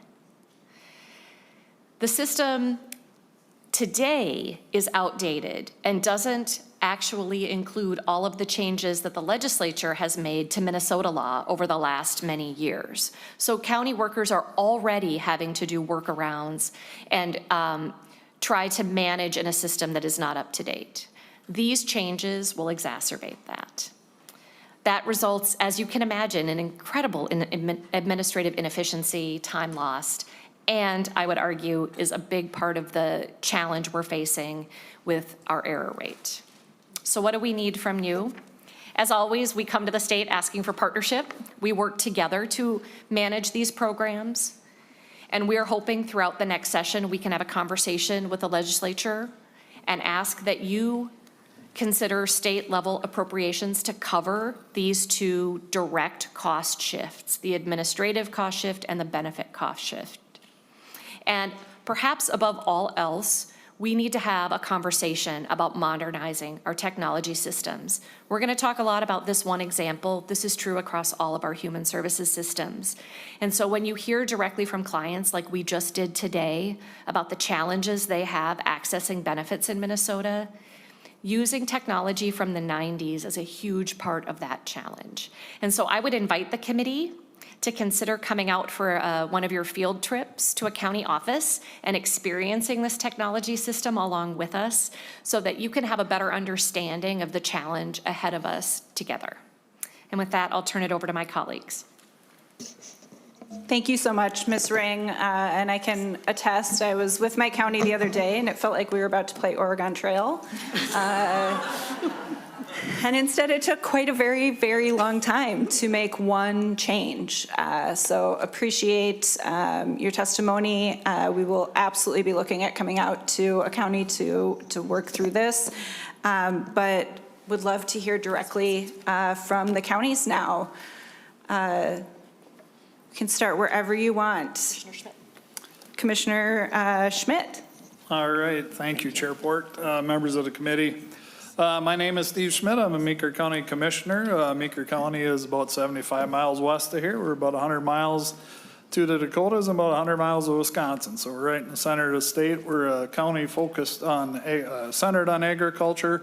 Unique thing about Meeker is we are a relatively small county, 23,500 residents, surrounded by about 420,000 residents. So we inherit some big county problems from our neighbors. The last year has been a tough year for counties, and actions of the federal reconciliation package made our lives significantly more difficult. I've carried that message myself when I traveled to Washington, D.C. with several of my county commissioners from across the state and the nation, asking members of Congress not to pass the pain to Minnesotans and local governments. This year, Meeker County will be proposing a 9.16 preliminary levy. We just did that a week or so ago. It's the highest levy in well over 15 years, but is certainly not unique from the other counties that I've spoken with and throughout the state this fall. We are anticipating that the changes from the federal government could impact our budget conversations not only this year, but for the next few years, and will result in a $1 million impact to our county in our 2027 levy alone, which for context is equal to a 5% levy increase all by itself. These changes reflect what Julie outlined here a minute ago: new administrative mandates and oversight surrounding work requirements, SNAP benefit cost shares, and SNAP administrative reimbursement reductions if passed down to us. As a more rural county, our tax base is not increasing, and we are asking the same taxpayers to continue footing the bill, and in many cases that stress is becoming unbearable. And while today's hearing is focused on SNAP, remember that the levy has so many other components in it as well. Both federal policy changes, but also state policy and new mandates that continue pushing our levies without any ability to control, change our service options, or even how we deliver the services. So for example, we've estimated that 45% of that 9.6% levy increase for 2026 is directly from DHS and HHS level mandates. Taking a step back, one of the most challenging things about county government is the feeling of being out of control of some of the biggest cost drivers that hit us. Health insurance increases, state policies where we pick up the cost for something we can't control. For example, Meeker has an unusual situation, but we have two individuals with placement in St. Peter, and that costs us 2%, $300,000 a year for those two individuals alone on our levy. Or as we've heard today, hundreds of millions of dollars of bills being passed our way with zero control of providing a solution. Besides passing it on, the only solutions we have is passing that on to a resident, a business owner, or even a renter who just had their rent go up because of the property tax increase. One of the best things about county government, there are some good things, is the nonpartisan angle of that we can focus on policy and deliver a product or a service by rolling up our sleeves and just getting the work done. In this vein, I'm asking the members of this commission and ultimately the legislature this session to fully hear our concern, to know we are not looking to point fingers at anyone, and to respond to this legislature has proven itself capable of doing in a bipartisan fashion and making sure that this pain does not fall to communities who already are overburdened. Because in the end, these impacts will hurt all residents and taxpayers, whether you're in Ramsey, Olmsted, Otter Tail, or my own county of Meeker. Thank you for your time. Thank you, Commissioner. Commissioner Halverson. Thank you, Madam Chair and members of the committee. I'm Lori Halverson. I am currently the Vice Chair of the Dakota County Board of Commissioners, and I also have the pleasure of serving as Vice President of the Minnesota Intercounty Association Board, or MICA. MICA is a volunteer inter-county association that is representing some of the fastest growing areas of the state. In addition, Dakota County, like all 87 counties in Minnesota, are members of AMC. And counties are here together to tell our stories. The impacts that this legislation is having are immediate and real. The one thing I will tell you is what you're not going to hear from counties is that we don't want to do this and that we are not committed to serving the residents of our state. We're here to be in partnership with all of you. Because like you, we want the best for our constituents and the best outcomes in healthcare, in the vitality of our communities. And stopping hunger and making sure people have access to care are two really important pieces that counties play, and we're really on the front lines. So today I get to speak to you about what's happening with SNAP. And I'll couch it in, I'll say a lot of this might sound a little bit broader than SNAP because our systems are so intertwined, as you heard. But let me tell you a little bit about what's happening in some of our counties around the state. St. Louis County has the third highest total number of households receiving SNAP in the state of Minnesota. They're anticipating that in 2027, they're going to be required to pick up the administrative cost share that HR 1 is shifting to the state. And that component alone will be shifting that burden to the property taxpayers at the tune of about $1.5 million. This is a county that already has one of the highest tax burdens in the state because of their limited tax base. As was indicated, every county has a little bit of a different story, but when you have a limited tax base, that burden really goes directly to property taxpayers significantly. And that impact isn't limited to greater Minnesota. Among the counties with at least 5,000 households in their counties, they're seeing their share of SNAP increase at the fastest rate. We see Wright and Carver County at the top of that list. Both have increased their SNAP needs by 15% in just 2 years, from 2021 to 2023. So the needs continue to grow. Carver County is accounting for this increase with a levy increase that they're calling the mandate levy surcharge. But what you're hearing is, anytime you're hearing levy, you're hearing property tax impacts. And that is an impact that is not a progressive tax. It can hit people who are already burdened in the cost of their housing. So in Dakota County, we're all hands on deck as we prepare for the impacts of county services on our staff and our clients. And we are looking for partnerships with fellow counties. One of the things that counties can be proud of, probably just as you all, is creativity. And as we're preparing for our 2026 budget outlook, there are going to be short-term and long-term fiscal impacts. Overall, between 2026 and 2030, we estimate that $21.3 million will be the budget impact of H.R. 1 to the county. These are not costs that are going to be picked up in any other way. And the impacts are varied. $1.4 million is going to be from the Fed's reduction of the SNAP administrative cost share. Another $4.5 million are going to be because of the error rate. And as Julie Ring mentioned, that's really a misnomer. We really need to address the pressures that are causing some of these errors and understand that it is not the staff or counties being deliberately egregious in any errors. Additionally, we're going to be seeing $8.2 million in additional costs to staff up to prepare for the Medicaid work requirement implementation. And we anticipate hiring between 65 and 80 FTEs. That is against the 74 that are positions that are being eliminated this year in order to prepare for the budget increases that we're going to be seeing. And we're expecting a loss of $7.2 million for the ACA expansion. So to prepare for this, as in Meeker County, the county has set a max levy of 9.9% for this year, and budgeted 8.5% of cuts for the next budget year. These are cuts in an area that our counties are already very, very lean, I will promise you. Dakota County has some of the lowest staff ratios of all metro counties, and we are going to be expecting our employees to do more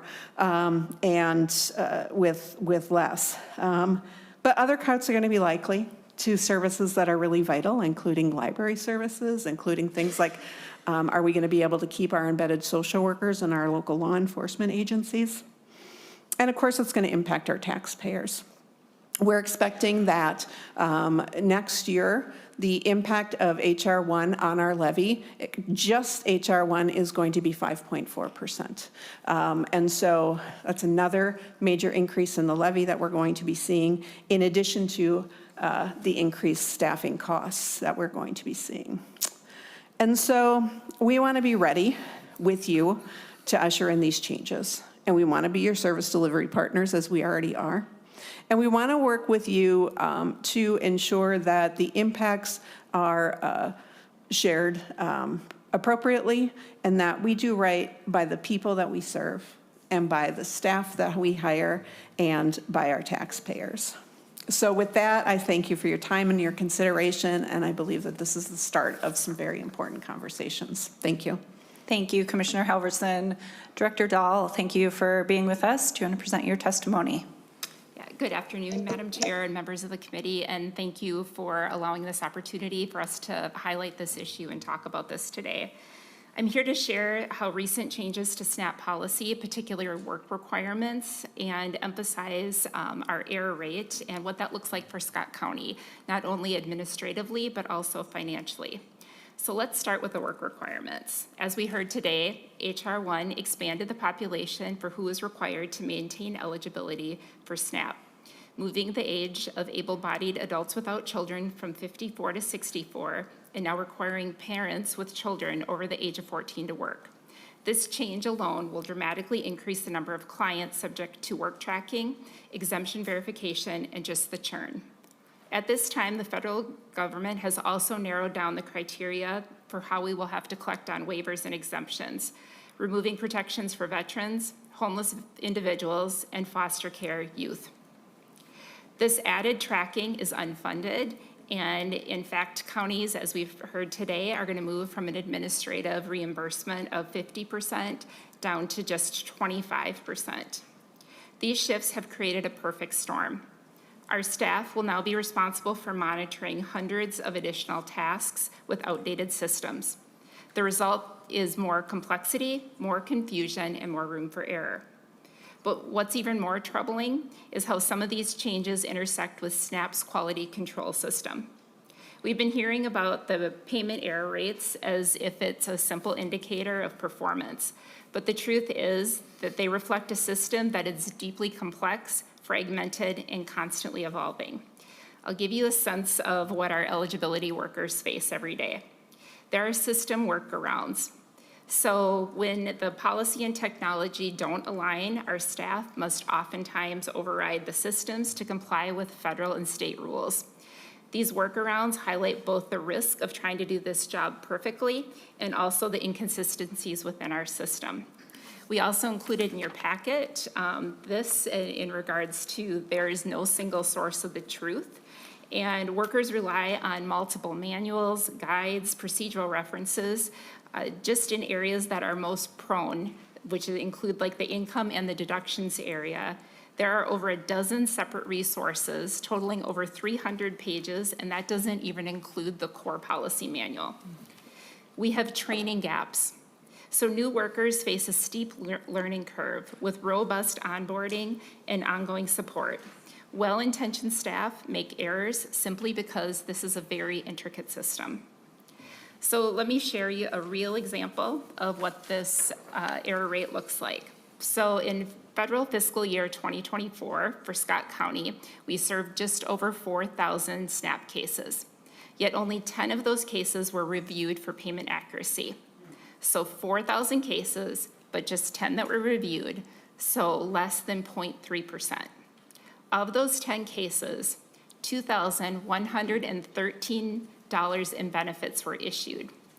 Of those benefits, we had $149 that was deemed in error, which ultimately resulted in an 8% error rate. And if you do the math, 149 into $2,113 is actually 7.05, but they round up to 8. So that figure could result in Scott County taxpayers footing a bill of over $1 million in projected benefit cost. So just to underscore that again, so we're talking $149 in actual error, yet this small sample is going to trigger a significant financial penalty, one that is going to force our county to potentially look for ways to cut in other areas and maybe even some of the work that is supporting our vulnerable families. What's even more troubling is that in fiscal year 2025, 45% of the errors across the state were client errors. So these were errors that potentially was misinformation that came to the county. There was information that wasn't reported. So this wasn't the county making the administrative mistake, but yet the county will be responsible for that. So to address this, we need a few things. First, we need to modernize our technology systems. Our staff need tools that support efficiency, that reduce manual workarounds, that increase program integrity, and offer interoperability. Second, the state must assume responsibility for the benefit costs tied to error rates. Counties are the administrative arm of the state. We don't set the eligibility rules, we don't control how the error rates are calculated, and we don't have the authority to change federal policy. We should not be held financially liable for outcomes we can't control based on state oversight and financial policies. SNAP is a vital program, but the way that we measure and manage it has to evolve. Otherwise, we risk punishing the very agencies that are working the hardest to make it succeed. Thank you. Thank you, Director Dahl. Senator Rasmussen. Thank you, Madam Chair. And I don't know who would best be positioned to answer this question, but one of the items that I've looked at when we looked at error rates is Minnesota, for our SNAP program, we have the highest error rate of our neighboring states.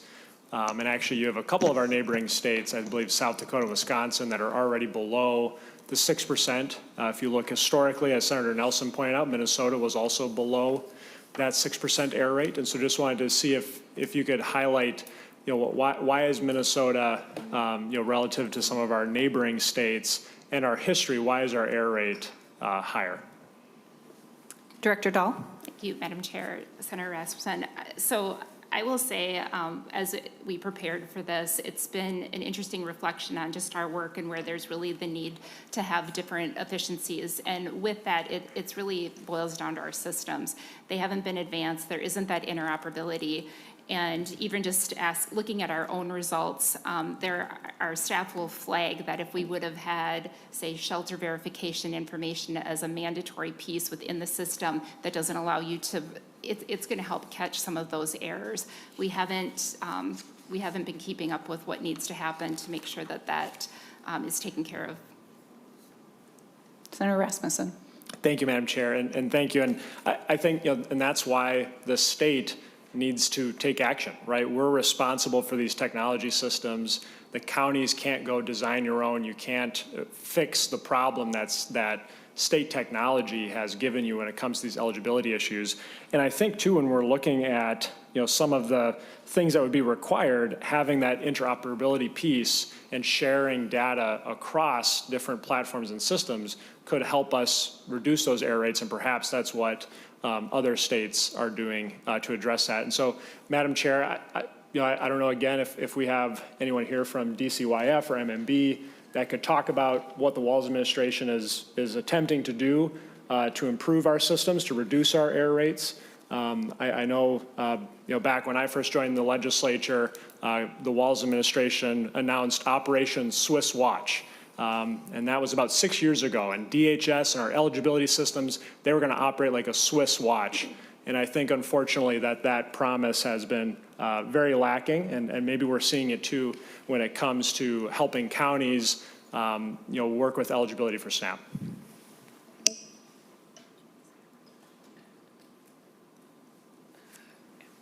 Senator Aki. Thank you, Madam Chair. And mine comments kind of follow a little bit of Senator Rasmussen. And for the county side of things,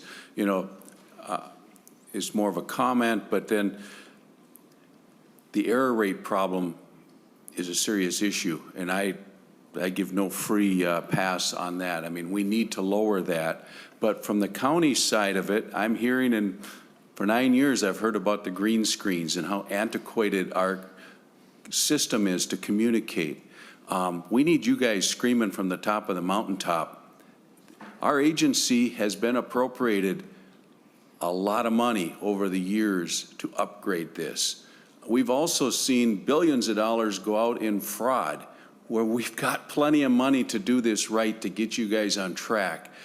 But I guess the one question would be, we talk about it, but if you had equipment that was up to speed to what you guys envision being modern equipment like we all do. I mean, my laptop gets to be 4 years old at home, I replace it. And a lot of times we're talking about 30-year-old systems here.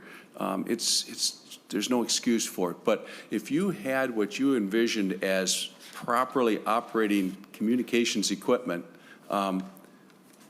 do you see it as being easy to hit the 6%? What are your challenges there? Because I think that's our goal is we've got to be there. I mean, we have no excuses. We just got to do it. But I understand when you're working with hand tools, when you should have power equipment, there's a challenge there which needs to come back to the state agency.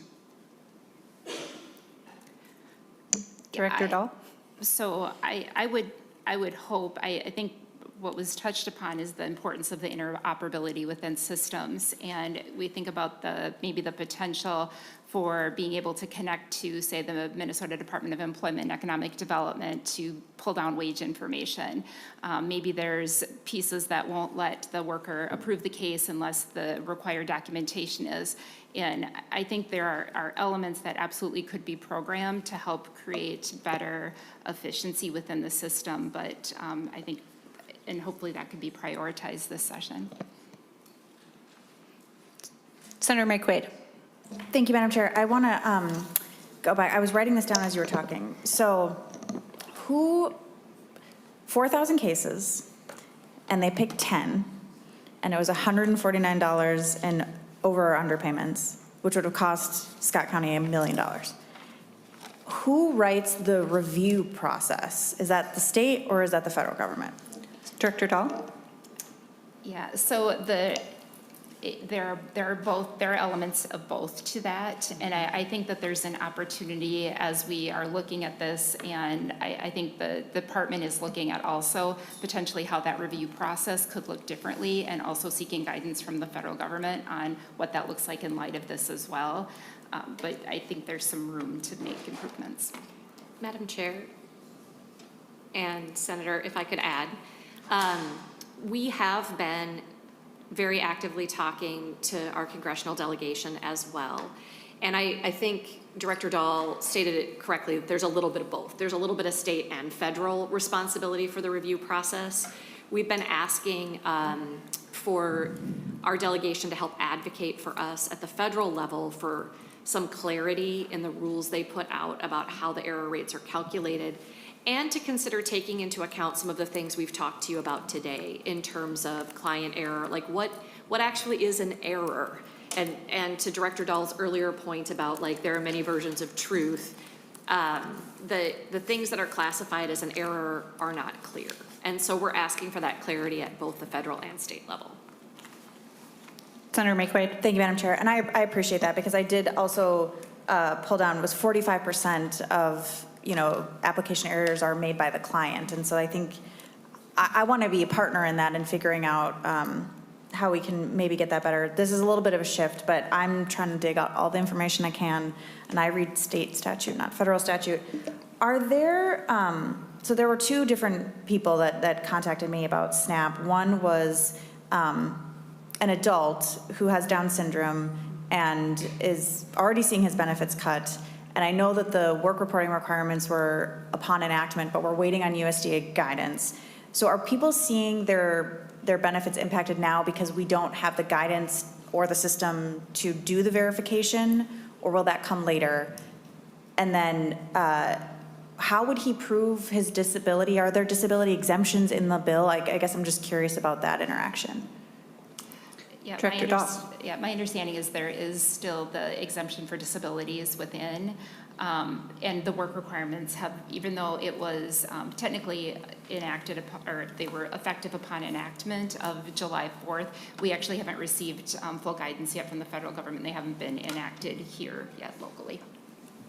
Senator McQuaid. Thank you, Madam Chair. And then my last question is how the thrifty food plan, like neutrality piece, will impact the amount of benefits that go out to folks? Like, will it just not keep pace with inflation from here? Or like, how does that work and what will people see in their benefits?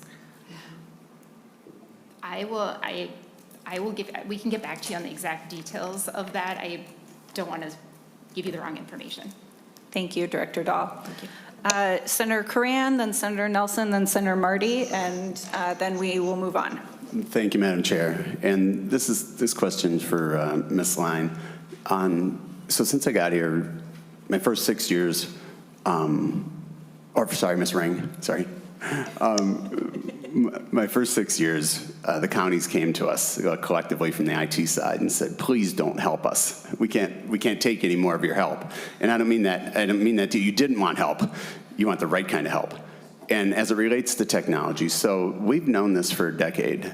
You got some 13 to 15 ancillary systems. 4 of them are major that you're at the bottom of that pile.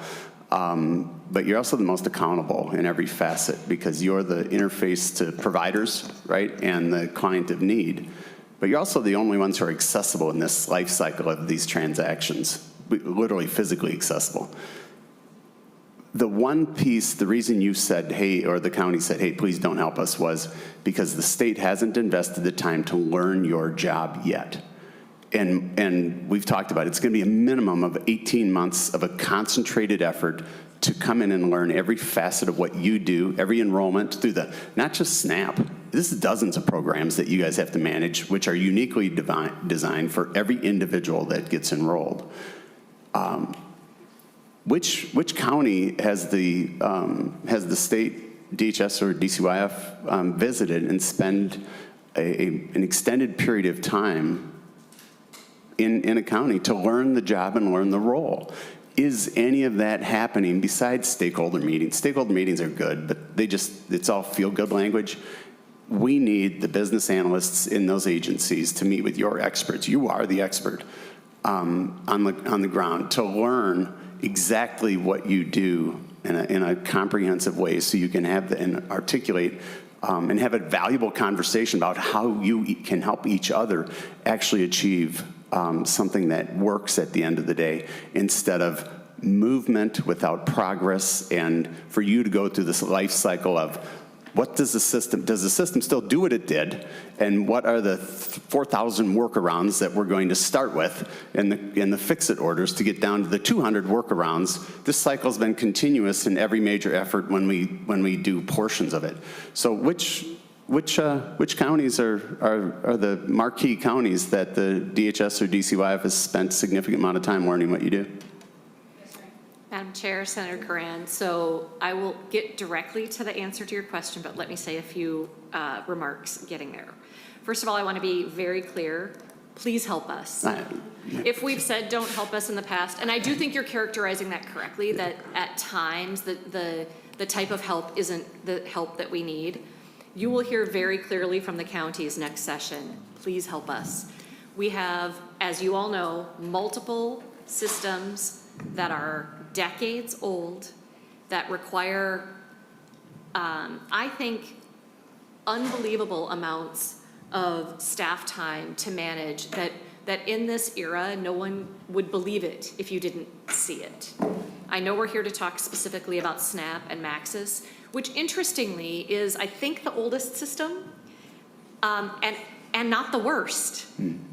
So when we've built some things more recently, they may look better, but they're worse. So yes, we have some fear, but we need your partnership, because we aren't allowed to fix it on our own. Counties are investing money in systems that they're layering on the front end of these systems to try to be able to navigate them better, but that's not effective or efficient, and not every county can do it, and it doesn't get to the root cause problem. So you will hear from counties.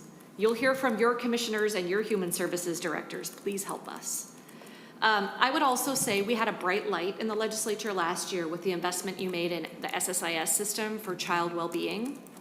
And I see real promise in the beginning of that work with the DCYF department. I'm always going to get the acronym wrong if I try to do it fast. Children, Youth, and Families. That investment, I believe, will pay off soon, and I think that the department has engaged with us authentically in trying to move forward in a way that it will work for the work we need to do. I'm optimistic. This system is another DCYF managed system. To some degree, there is interoperability back to DHS as well with a number of these systems. And so it's my hope that we can, as state and county, come together to figure out how to move forward with a modern system for SNAP.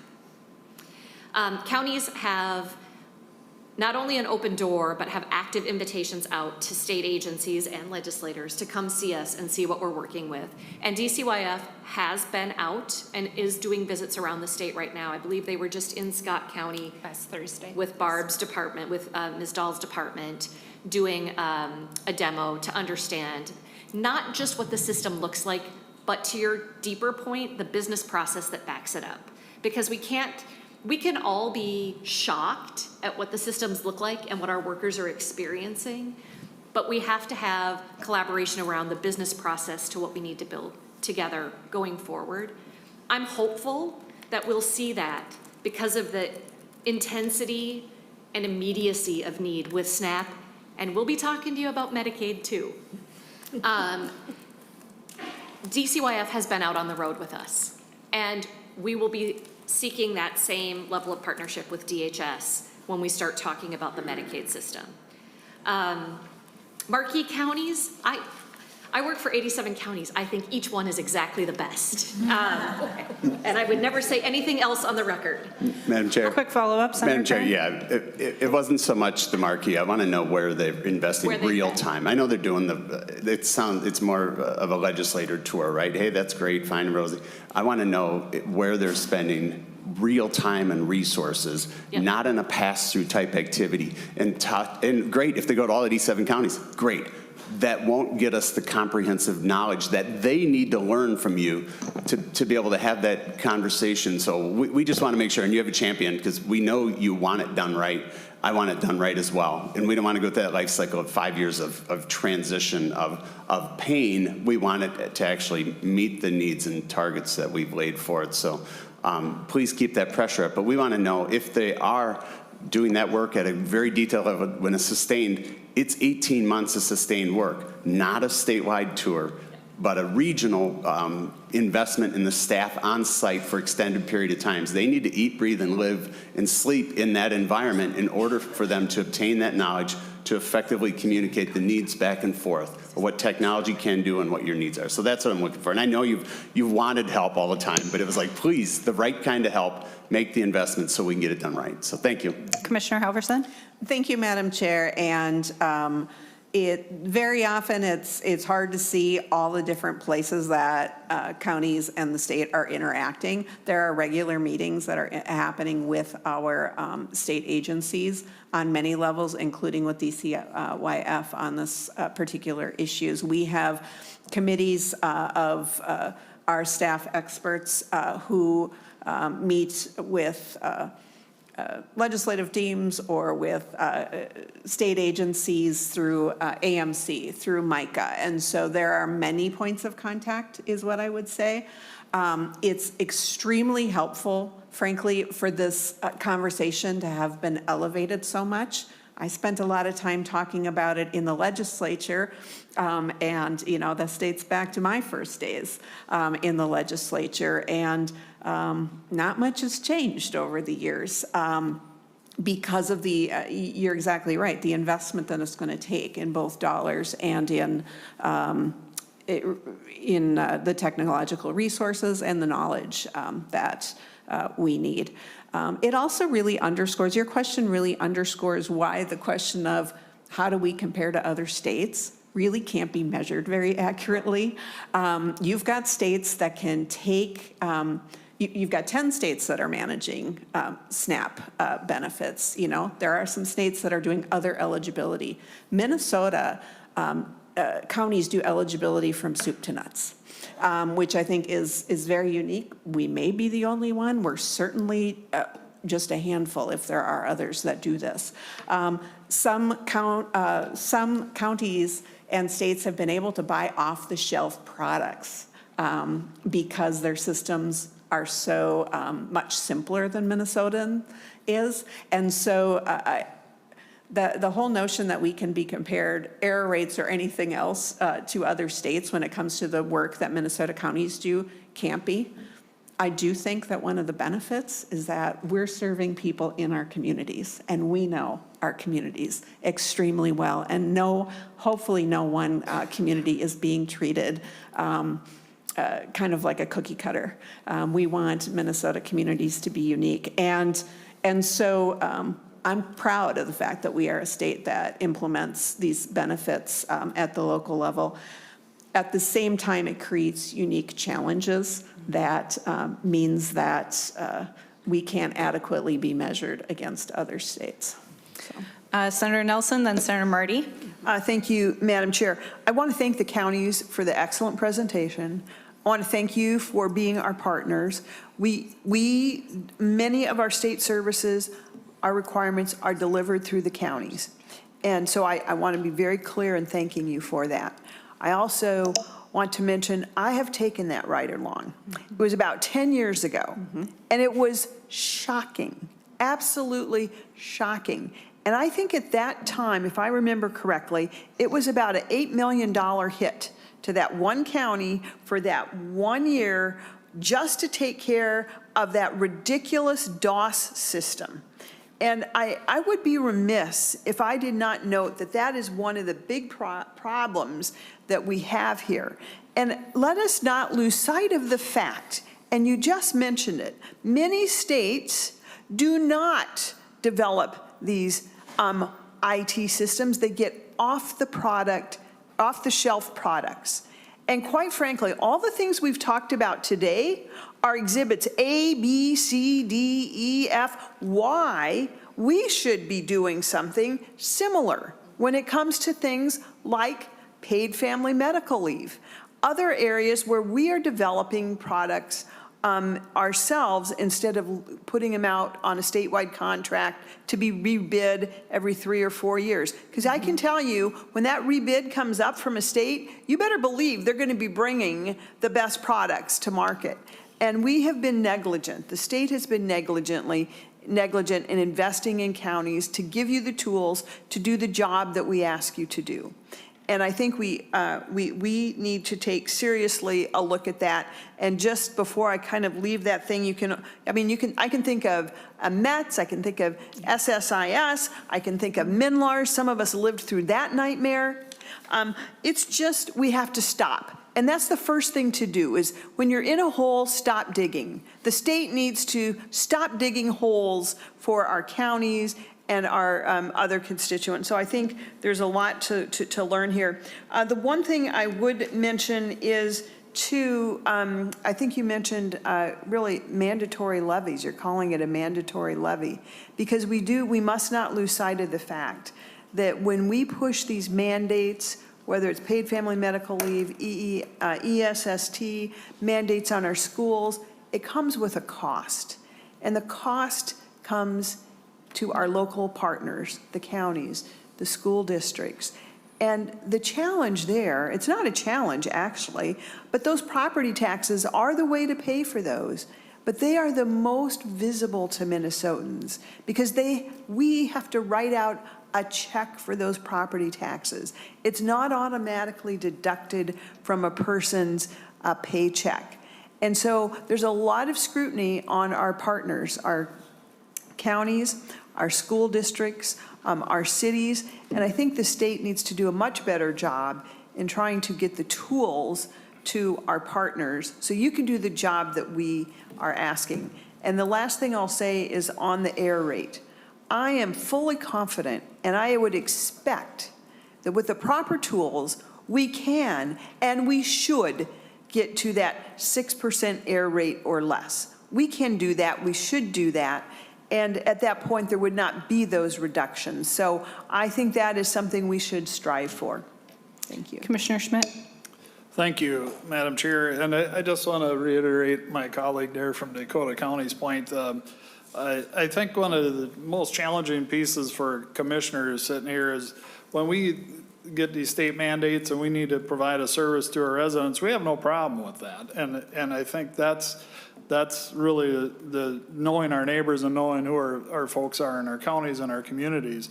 The challenge we have is when we see these large dollar sums and they're going back to a program or going back to a state or going out to a different agency, and we're not affecting the folks in our neighborhood. And that's the part that's where 9.16 levies and stuff become talking points. We just sat here for 20 minutes and we've talked about programs and dollars and things, and we haven't talked about any one person in our community that we're providing a better service to. And that should tell us everything we need to know in this room right now, that we need to do a better job getting the tools to do it. We've got layers upon layers upon layers of new programs on old systems that don't function, and these guys have to produce the product, and we get to hear about it, and then we look at the numbers and we're like, why are we not servicing more people with all these dollars we're spending? So thank you for your time. Senator Marty. Thank you, Madam Chair. And I second what everybody's saying about appreciating what the counties are doing and hopeful that the work with the state and the counties together can, again, the backlog of old technology is so far back, and we ought to be doing better as a state, both at funding the upgrades at the state level and also providing funding to the counties. And what worries me about what's happening now is you're getting all these new hits with no new funding and much greater needs, which is part of the issue. And I do hope that, Ms. Ring, when you pointed out that this error rate may not be a good terminology for this, I saw in the draft of the new SNAP assistance form, it says if you must report changes by the 10th of the month following the month of the change. If a change happens in March, presumably March 28, you still got to report by April 10. I keep thinking if your earned or unearned income goes up by $125. These are people who are trying to make ends meet, and all of a sudden your pay period starts 3-4 days before the end of the month.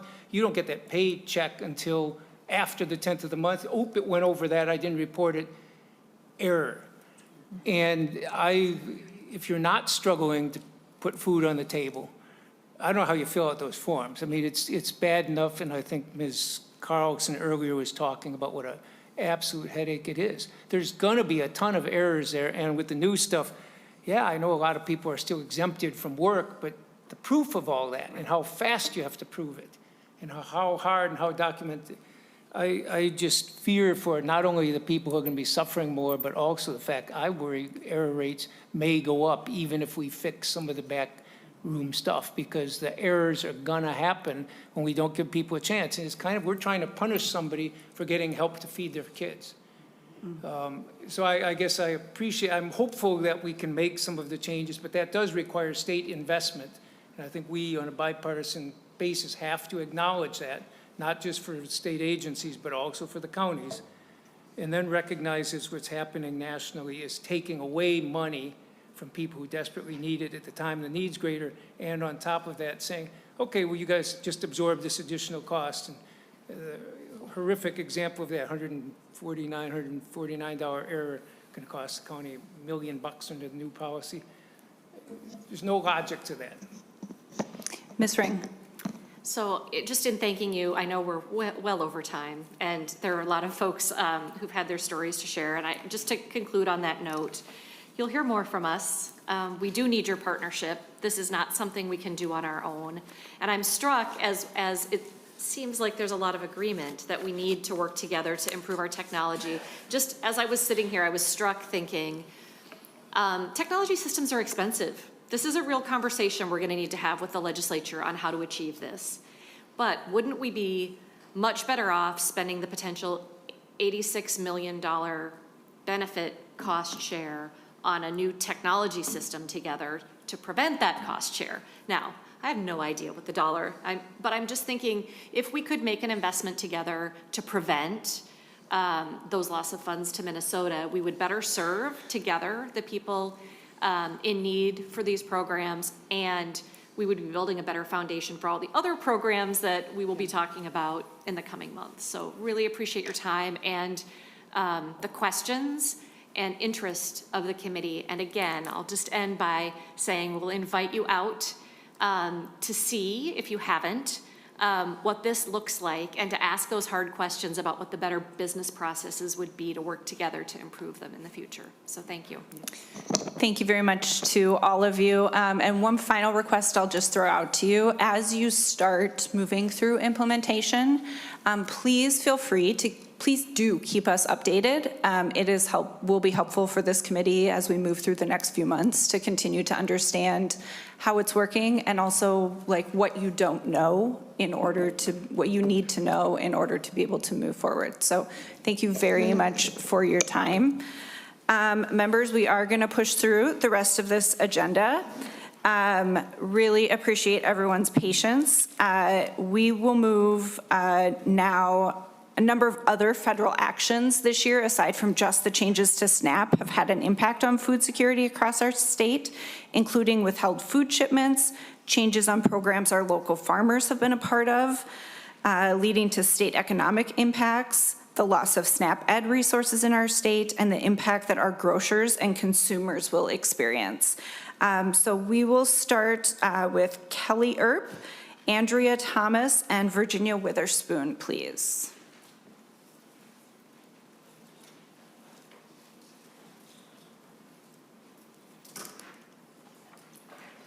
Ms. Earp, welcome to the committee.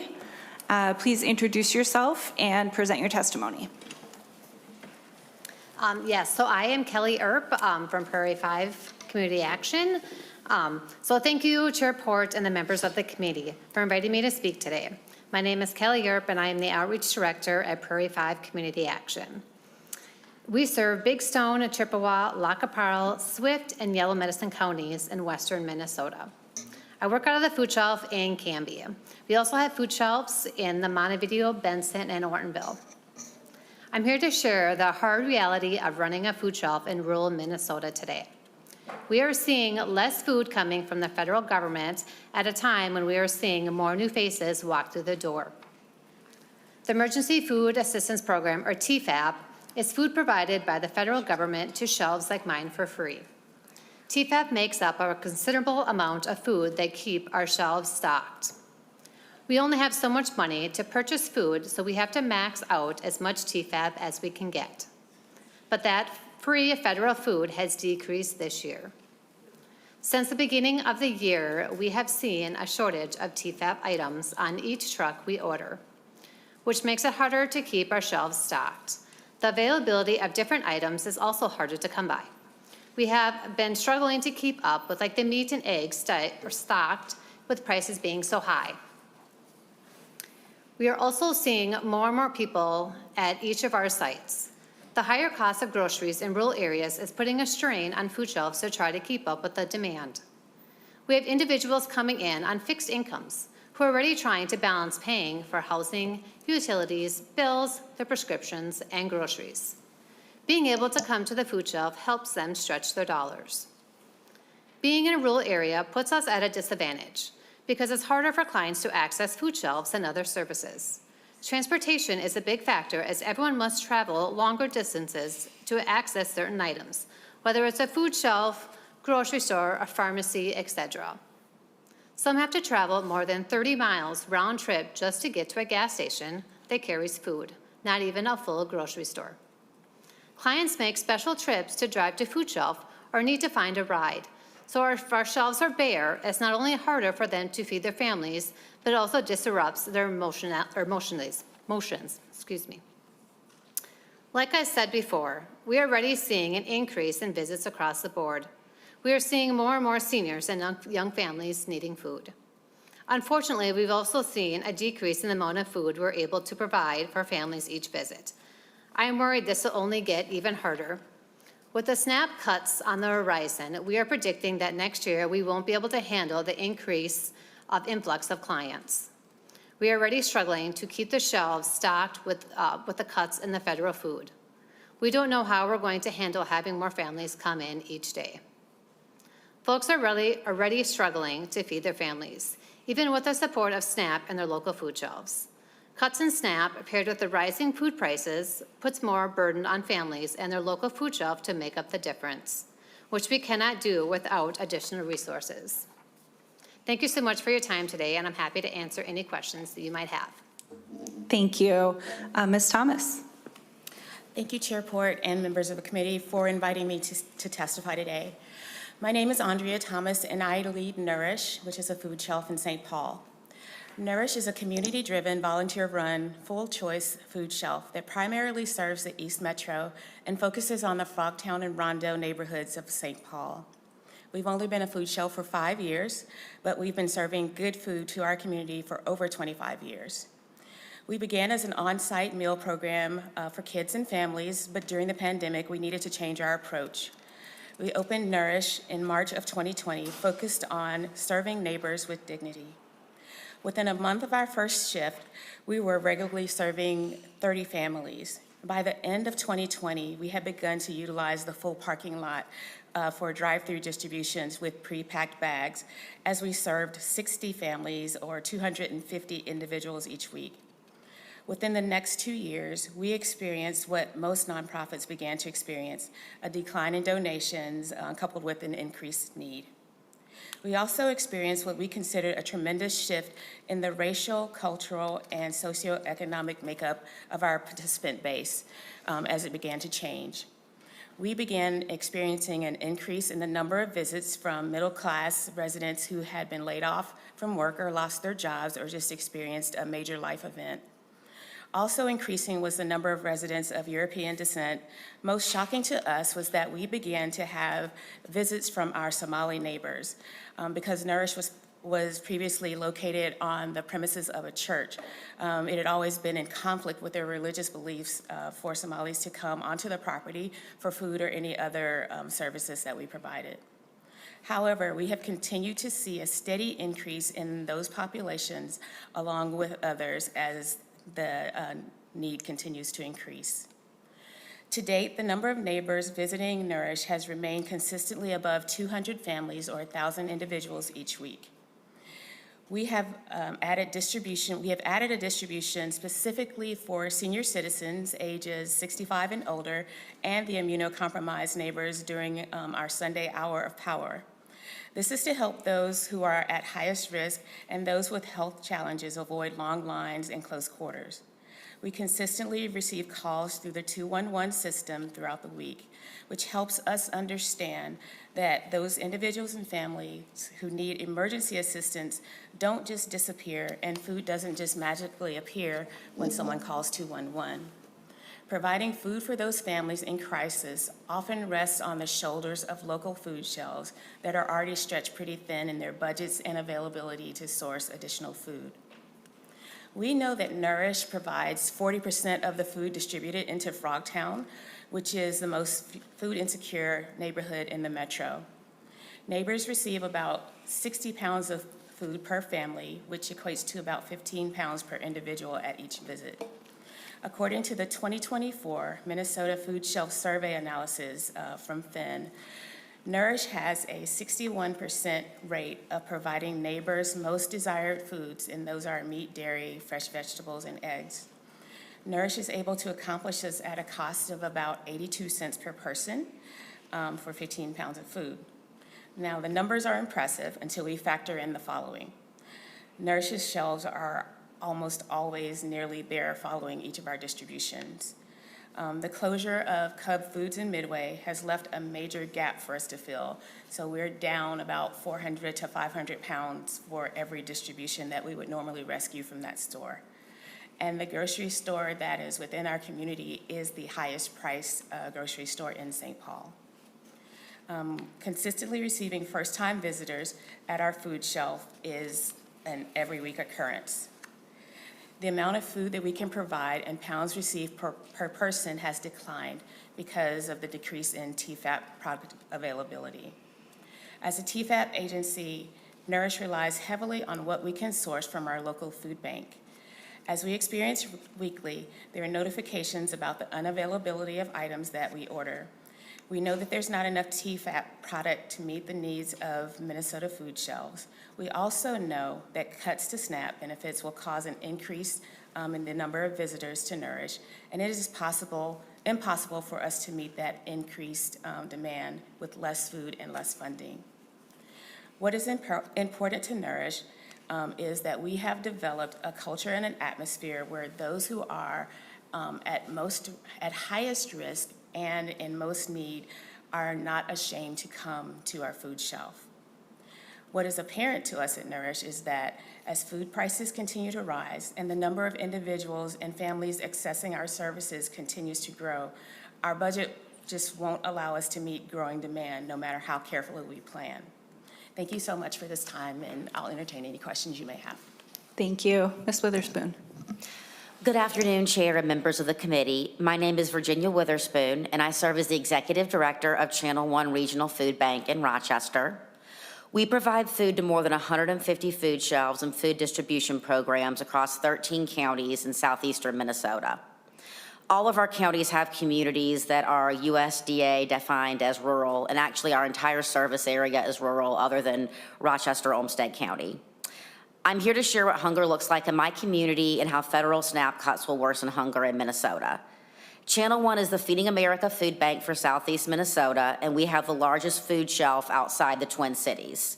Food banks warehouse the food and deliver it across the region to people like my colleagues on my left, and food shelves are the free grocery stores that give food to people facing hunger. Last year, 1 in 5 Minnesota families could not afford the food they needed. And in Rochester, we're seeing record demand. Shelves are emptying faster, and we're receiving less federal food and fewer federal donations than before.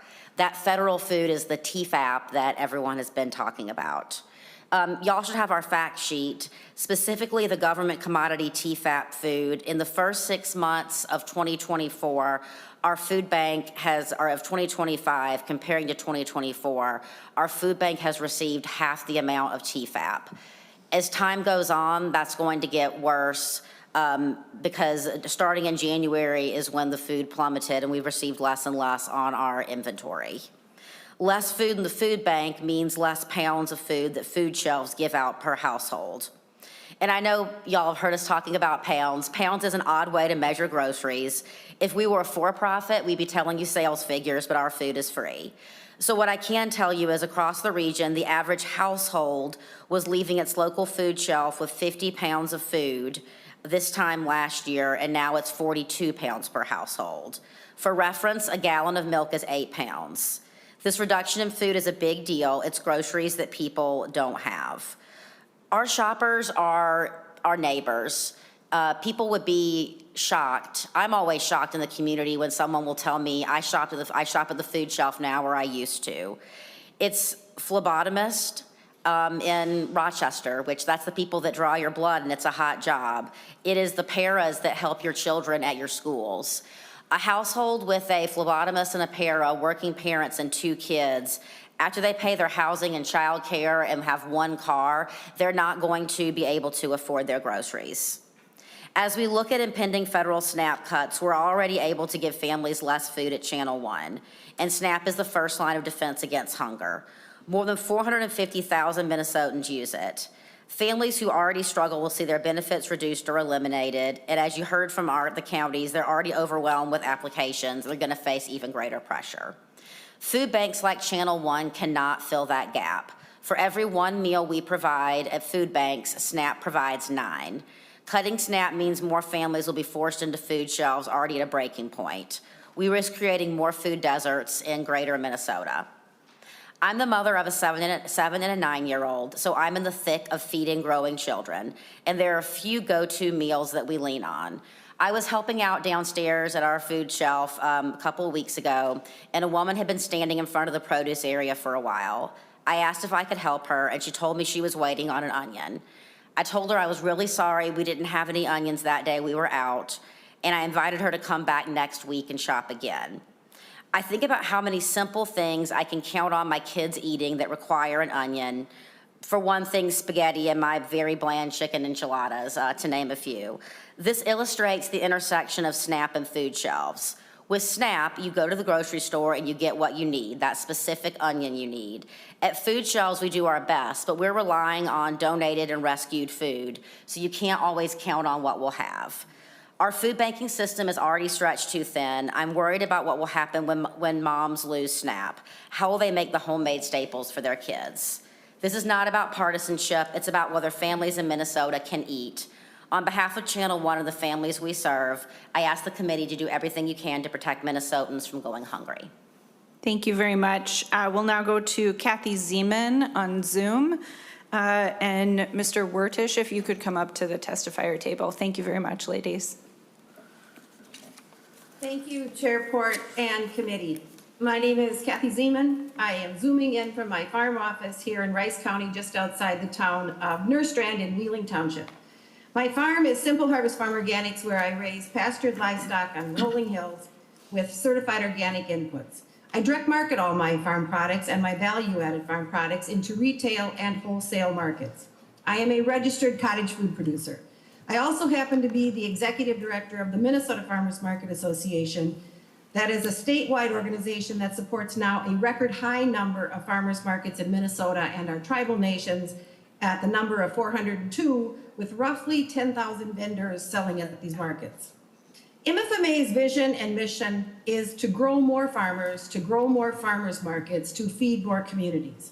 We are accomplishing that by expanding the traditional role of farmers markets to include a multi-pronged educational program system for our markets and our vendors, We're becoming licensed food buyers to facilitate legally the aggregation of food from farmers to food shelves, to wholesalers, to retail buyers. And we're partnering with a bunch of allies now to translate our material into multiple languages to better serve this next generation of food farmers and cottage food producers. My task today is to share with you the impacts that the federal cuts and the program changes are having on Minnesota's local food shed. First, however, I think we should define what we're talking about when we reference the players in Minnesota's local food shed. Local food shed direct marketing farmers and food makers are price setters. We set the prices we charge for our products based on our direct and indirect cost, and then balance that with what our communities can afford to pay us, and there's usually a gap. Local food shed direct marketing farmers are not usually recipients of very many state or federally funded programs, not directly as farmers, nor indirectly to the local food shed infrastructure that's needed to support the local food shed. To balance that though, local food shed direct marketing farmers are also not impacted by tariffs or canceled contracts with foreign countries because we don't export. We are very, very hyper-local. We are all primarily domestic sales. So on the sales side of that, we are not impacted by that kind of chaos going on now. The local food shed will feel that pain though on some of the inputs, which we may not be able to recoup the price of in charging enough to cover the increased cost of those inputs. Cottage food producers who also can only sell into the local food shed by law, direct to the end consumer, some of them are already paying higher prices for some of their imported inputs like coffee beans. So now that we've defined our industry, local food shed direct marketing, we can discuss the implications from the federal cuts and the program changes. The SNAP cuts will negatively impact about a quarter of our farmers markets and their vendors. Last year, due to SNAP and the accompanying incentive programs, market bucks, which are funded by Minnesota dollars, and produce market bucks, which are funded by federal dollars, that brought a little over $1.1 million into the 102 farmers markets that could afford to support those programs. That was about 8,100 SNAP customers coming to farmers markets that made about 42,000 SNAP transactions. So by the numbers, SNAP redemptions were a little over 478,000, market bucks were a little over 327,000, and then produce market bucks were a little bit over 329,000, roughly 30% of that 1.1 million, and that federal program is not going to continue. The SNAP cuts that are here, and there are more coming, but we won't know the exact extent of those until year end when we run the numbers. The SNAP cuts also cut the SNAP Ed educators who led tours at farmers markets, helping SNAP customers purchase fresh produce and then taught them how to prep it and cook it and preserve it, and those educators lost their jobs in August. There are proposed changes to SNAP that were announced in September for Criteria A retailers. Farmers markets that qualify to be SNAP authorized are under Criteria B, but those changes don't currently impact us. We are watchful here, however, because if those proposed changes come, they're asking for an increased inventory requirements. If they ever come and migrate into Criteria B, we will have very few farmers markets that are big enough, that have enough farmers and food makers that will be able to match that increased inventory requirement. And therefore, it will reduce farmers markets that are available to offer SNAP, letting less SNAP participants buy at farmers markets and not running that money all the way down to our food farmers, because that's how that system rolls. Two other programs, the Farmers Market Nutrition Program, FMNP, and the Senior FMNP, are federally funded programs that MDA administers for us. These programs provide fresh produce to WIC participants and eligible seniors, and they also promote Minnesota farmers markets. In the last 2 years, they have experienced a significant funding reduction, roughly 60 to 65% over the last 2 years. The federal LFPA program, Local Food Purchasing Assistance Program, was chaotic this year, where it paused, then it restarted, and then finally it canceled early. The LFPA was designed so that the food could be purchased directly from our food farmers and delivered then to food banks, to the people who need it. We have several farmers markets across the state participating in the LFPA program. The problem there is that the farmers built their 2025 business plan back in 2024 to meet those increased sales orders through the LFPA. So when that contract was broken, the farmers already had incurred all those expenses and had nowhere to sell. Some communities and their farmers markets were able to raise enough local funding to honor their LFPA responsibilities. Local EDA stepped up, local foundations, there were community fundraisers. They did step up to continue that programming for 2025. Now those sources are indicating that their resources are also being cut and impacted, and they may not be able to continue that 2026, 2027 and beyond. So I should say though, that the LFPA dollars that the Minnesota legislature approved in this last session, that money will be able to alleviate a little bit of that pain. In summary then, from the local food shed perspective, tariffs and vanishing export markets don't directly impact sales of direct marketing farmers and food makers and farmers markets in Minnesota's local food shed. They do impact us negatively by increasing our costs. The cuts in federal programs like SNAP, Produce Market Bucks, FMNP, LFPA, those all have direct negative financial impact on Minnesota's local food shed. And all these cuts will directly increase the number of hungry people, children, youth, and families in our community statewide. And this is in the state of Minnesota that is so resource rich. We can produce just about all the food that anybody can on the planet. And that is a sad thing to say in the state of Minnesota. So here at MFMA, our board and our staff, we are all deeply entrenched in Minnesota's local food shed. We are committed to our mission to grow farmers and feed our communities. And we're committed to working with all of you and our allied partners to build solutions to accomplish that. Thank you. Thank you, Ms. Zeman. Mr. Wordish. Yeah, my name is Gary Wordish. I'm president of the Minnesota Farmers Union. I live in Renville, where we rent my wife and I rent our farm to one of our sons. At Farmers Union, fundamentally, we exist to improve economic conditions for family farmers, ranchers, and rural Minnesotans across our state. And as others have shared, we have some real concerns about cuts to the food programs and other developments on the at the federal level. First and briefly, because others have covered it well, we have concerns about cuts to the SNAP program. Beyond the damage this has done to the historically bipartisan Farm Bill coalition, it's going to hurt farmers, families, and rural communities over the long run.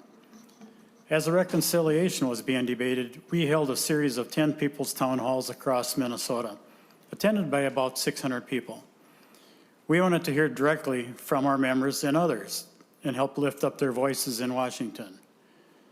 A frequent refrain that we heard was the frustration with cuts to the food programs.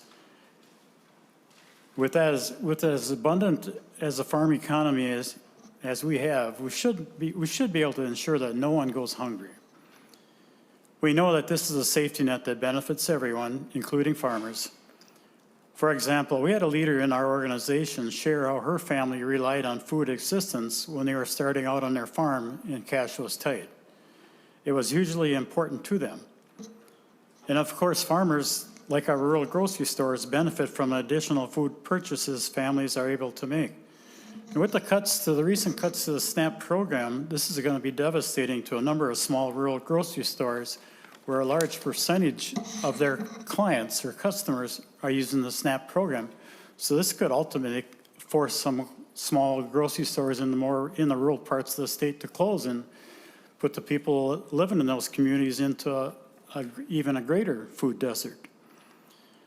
Next, I'll highlight the cancellation of funding for the Federal Local Foods Purchasing Assistance Program, the LFPA program, which helped local organizations purchase food from farmers who are working to build their businesses and then donate it to communities in need. This was a powerful win-win. New farmers got guaranteed contracts and experience working with wholesale buyers, and families got access to local food. It's no wonder that it is a hugely popular program. In talking about the importance of this program, one of our members shared that she knows how to grow things, but it's always a challenge being able to for her to find consistent markets. We're grateful and proud that Minnesota was a leader in establishing the first state-funded LFPA program. Thank you for that. But as with so many other issues, the state spends just a fraction of what was funded at the federal level. When the $18 million was canceled for the LFPA program and farm to school funding, the state was able to respond with just a little over $2 million in additional funding.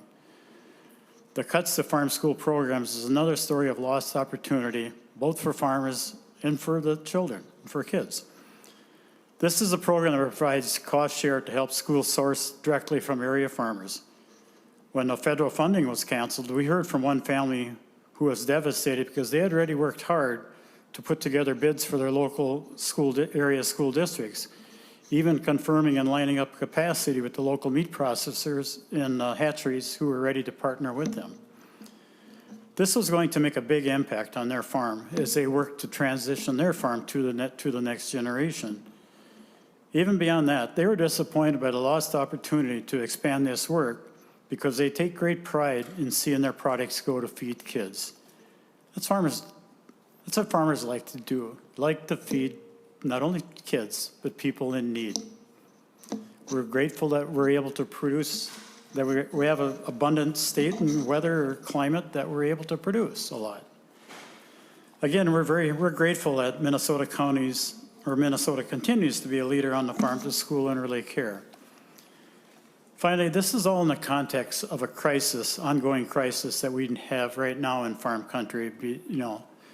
I lived through the 80s farm crisis, and what we have staring us in the face right now is potentially going to be a lot worse. We were just in Washington, and we highlighted some national data that illustrates the stress facing too many farmers right now. Commodity prices are down, and the inputs are up.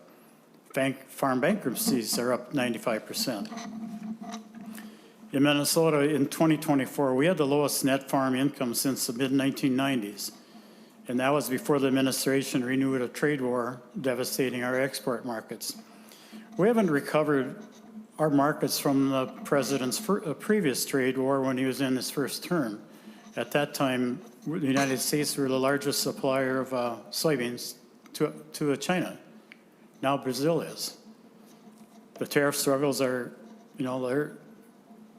it's a long-term damage that's being done in some of the markets that we potentially lose, and it's just going to continue to put more stress in farm country. Finally, and just briefly, I'd like to share a few things that we can do to help.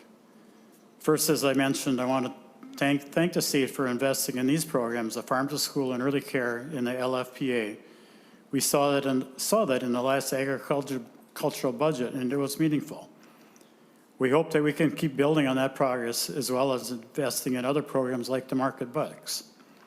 Second, we urge you to continue investments in Minnesota's farm advocates, farm business management scholarships, and other farmer supports. This is also putting significant pressure on our state's farmer lender mediation program, which has an upcoming reauthorization. We're currently this year the mediation requests we're 2/3 through the year approximately, and we have more requests to the state already for the mediation program than we had all in total of 23 and 24 years. That just shows you the seriousness that is facing us. Finally, one tool that we have at the state to help support farmers facing the financial headwinds is the Rural Finance Authority. That needs to be renewed bonding authority this upcoming session. This is just the start. We hope that you know that we're partners in this and willing to work with you, and thank you. Thank you very much, Mr. Wordish. Ms. Olson from the U of M will help get you set up, and while she's doing that, Senator Mann, you had your hand up.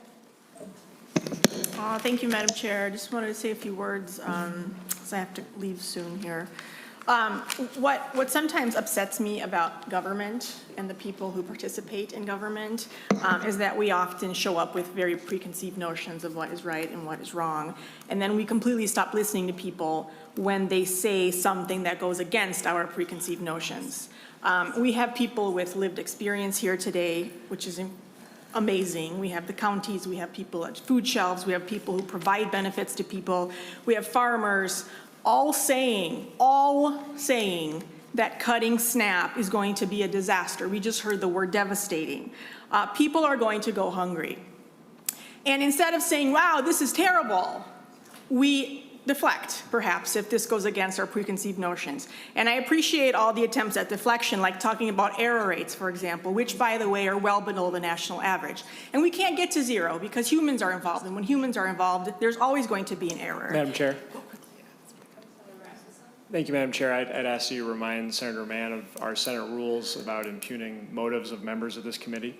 I think we can have a discussion on the important issues that are in front of this committee without impugning each other's motives. Senator Mann. Thank you, Senator. And the letter that was mentioned earlier about President Biden sending that letter about how we have to get our error rates to less than 6%, what wasn't mentioned was how that letter ended. And that letter ended by saying that we should modernize our system so that people can get what they need with less barriers. It didn't say to gut SNAP. And so we made the largest investment in technology in modern state history, and we took steps in the right direction. The congressional bill will undo everything that we have done. How can we modernize anything when we have to pick up the tab from the federal government? As they gut SNAP, we cannot have it both ways. And so you can't have the federal government put a clamp on our funds and then say, you should do better. The congressional bill is going to cut benefits. It's going to increase error rates. It's going to increase the complexity of the system. Food shelf visits are going to increase. And this is the safety net to the safety net. How can anyone sitting up here think that cutting the safety net is a good idea when the safety net to the safety net is already stretched too thin? So to recap what we heard today, cutting SNAP, and it's astounding to me what we heard today, it really is. We are going to make sure that people starve. We are going to keep people in poverty. We are going to push people who are on the brink of poverty into poverty. We will have to increase property taxes for everyone as the federal bill cuts administrative state funding. We are going to create food deserts as grocery stores go out of business. We will increase unemployment. Food prices will increase for everyone as we create, because of demand, but also because of the tariffs. But also we are going to impact even the hyper-local farmers. So I just don't understand how anyone can sit up here and support what the federal government is doing in this space. I don't understand how anyone can say that we should support the congressional bill that makes sure that people don't eat in the richest country in the world. People in our state, in our districts, are sitting up here asking us to listen.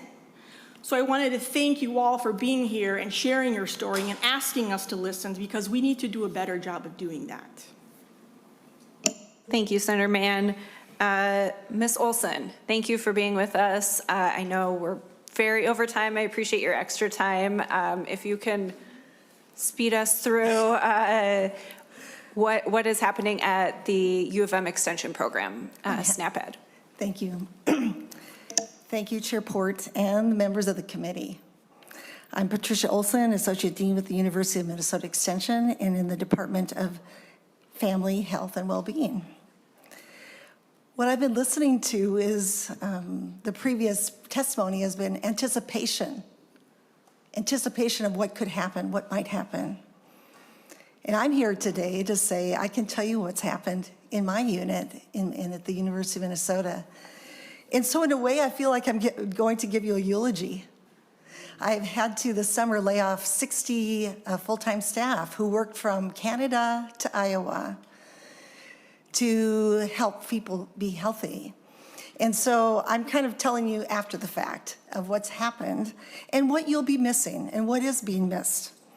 Many of the programs that have been mentioned, I was ticking off thinking, we did that, we helped with that, we helped with that. And so I'm happy to share, and I give this presentation in the honor of the 60 staff that I had to lay off this summer. So let's begin.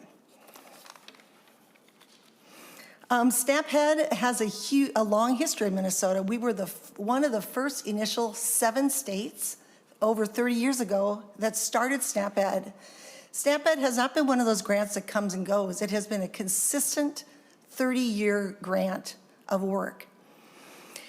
It started out as a direct education, how do you get more vitamin C? How do you get more milk? And then it changed in 2010 with dynamic legislation with the Healthy Hunger-Free Kids Act to not only be direct ed, but also to look at the community, and that it had both a community approach of how can the community support the healthy tasks that the folks are learning about.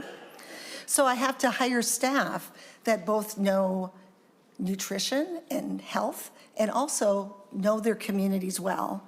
Our goal was to make the healthy choice the easy choice. Please give me a little slack, because I'm going to use the wrong tenses, because I have to use past tense now, and I'm just starting to learn that. The way this federal money goes is that from the federal government, it goes down to DCYF here in Minnesota, and the Department of Children, Youth, and Family then distributed it to the University of Minnesota and to 8 tribal sovereign nations. We worked in partnership to do that. Then what we did is we would work, for me, I hired 60 staff who then worked with over 800 community partners. I recently met with some partners, and they said, we felt we had to have our own going away parties because we thought they were our staff, because they worked so closely with us. You can see by the dots on the map there that we worked throughout the state. All counties were reached. One of the reasons that we were implementing agency for SNAP-Ed is that we reach all counties. Extension has a commitment to being in all counties, reaching and listening to the needs. In Extension, we're unique at the University of Minnesota that our classrooms are not at the buildings. Our classroom is a community. And what SNAP-Ed allowed us to do is do more community work, more listening, and we especially worked with those communities who were in poverty. So what I'd like to do is just share a few examples of the staff that worked with us in this program and the kind of work that they did in the community. I'd like to introduce to you Donna Anderson, who worked in Park Rapids. In Park Rapids, she would listen to the community, both what are your needs and what is a community need in addition. She started a award-winning Men's and Fathers program where they can't quite see it here, but they would do snowshoeing, disc golf, eating outdoors. Eating is not the food that we have been hearing about that they get from food shelves and food banks. It doesn't just automatically go on your table, done.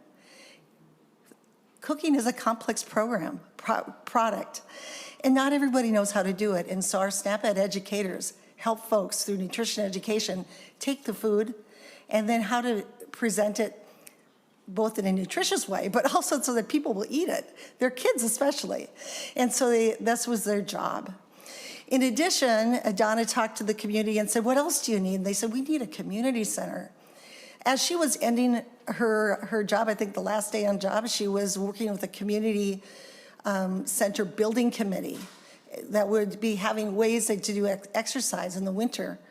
And there was gonna be a child care center there. I'd also like to introduce you to Rosie Gonzalez. Rosie worked in Moorhead for almost 30 years. The last day of work, I think, Moorhead held a Rosie Gonzalez Day because of the work she had done.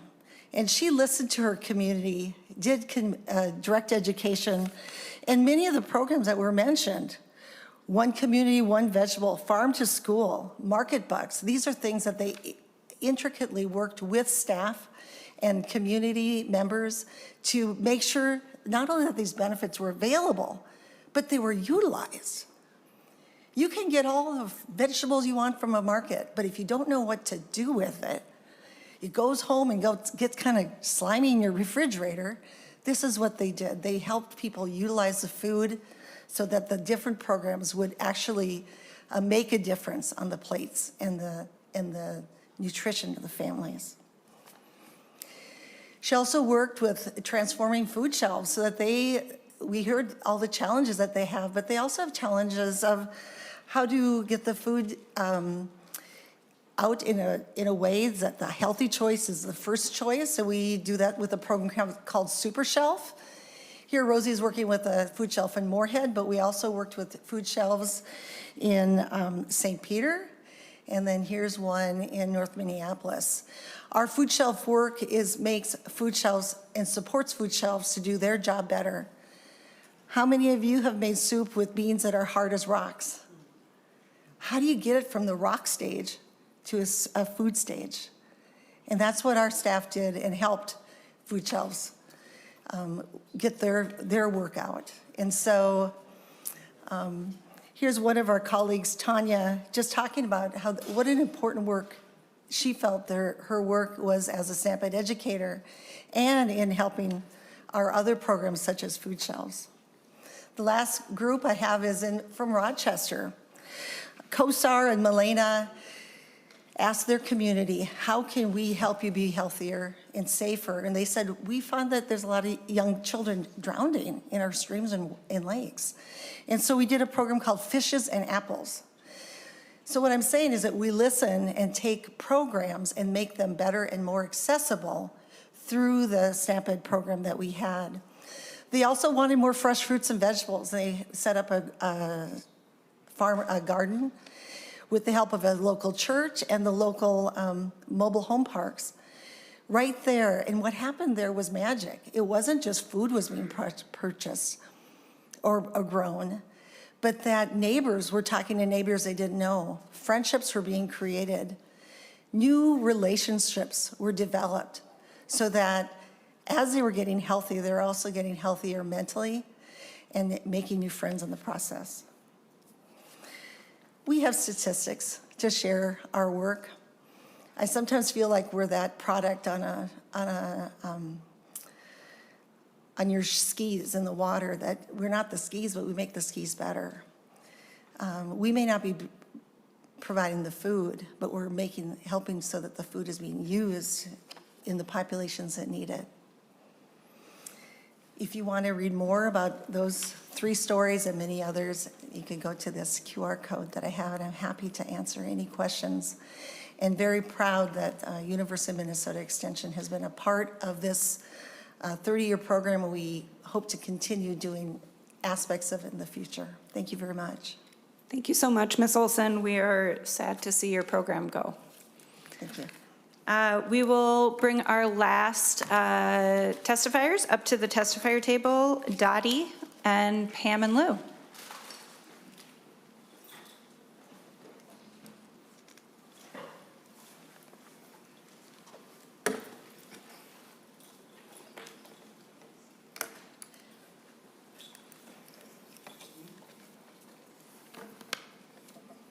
Dottie, please introduce yourself for the record and then present your testimony. Yes, hi, my name is Dottie Kwam, and I use they, them pronouns. I'm here to witness to the dignity and flexibility SNAP provides me. I am 65, and for the first time in a while, I have secure housing, food, and health care as a result of several supportive programs.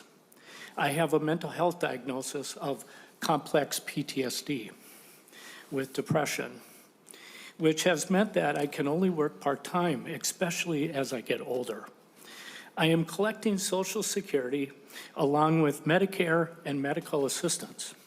My housing a few years ago was slated to be torn down, so I moved out to Apple Valley and qualified for Dakota County Senior Housing, and this year I started the HUD Housing Voucher Program. I also started working as a site attendant for my building in Burnsville. Throughout this time, my changes in rent, income, and benefits meant my SNAP amount changed. But it continued to be a resource for me to provide for myself and to be able to afford other important bills. I now have secure housing, food, and medical, and it feels good to contribute back to my community in my job. At the beginning of this year, I had a 6-month gap in receiving SNAP due to a mix-up on the county's end with the timeline to send in my paperwork. I had to advocate for myself to get my benefits reinstated, but it took months for it to be resolved. I worry as additional paperwork requirements are added and recertification is required more often, that eligible people will be kicked off their benefits. It really feels like survival of the fittest, and that only people who can keep jumping through all the hoops will get the access to these programs. Currently, I receive $73 a month in SNAP, or a little more than $2 per day. It may not sound like much, and really isn't, as the costs of food keep increasing, but it is enough to give me more stability, dignity, and flexibility in my food choices. With SNAP, I can go shopping at the grocery store I want, and I won't need to make an appointment like I would at a food shelf. I'm treated like just another person shopping for groceries. Since I am pre-diabetic, I get to choose from a variety of products and pick what is right for me.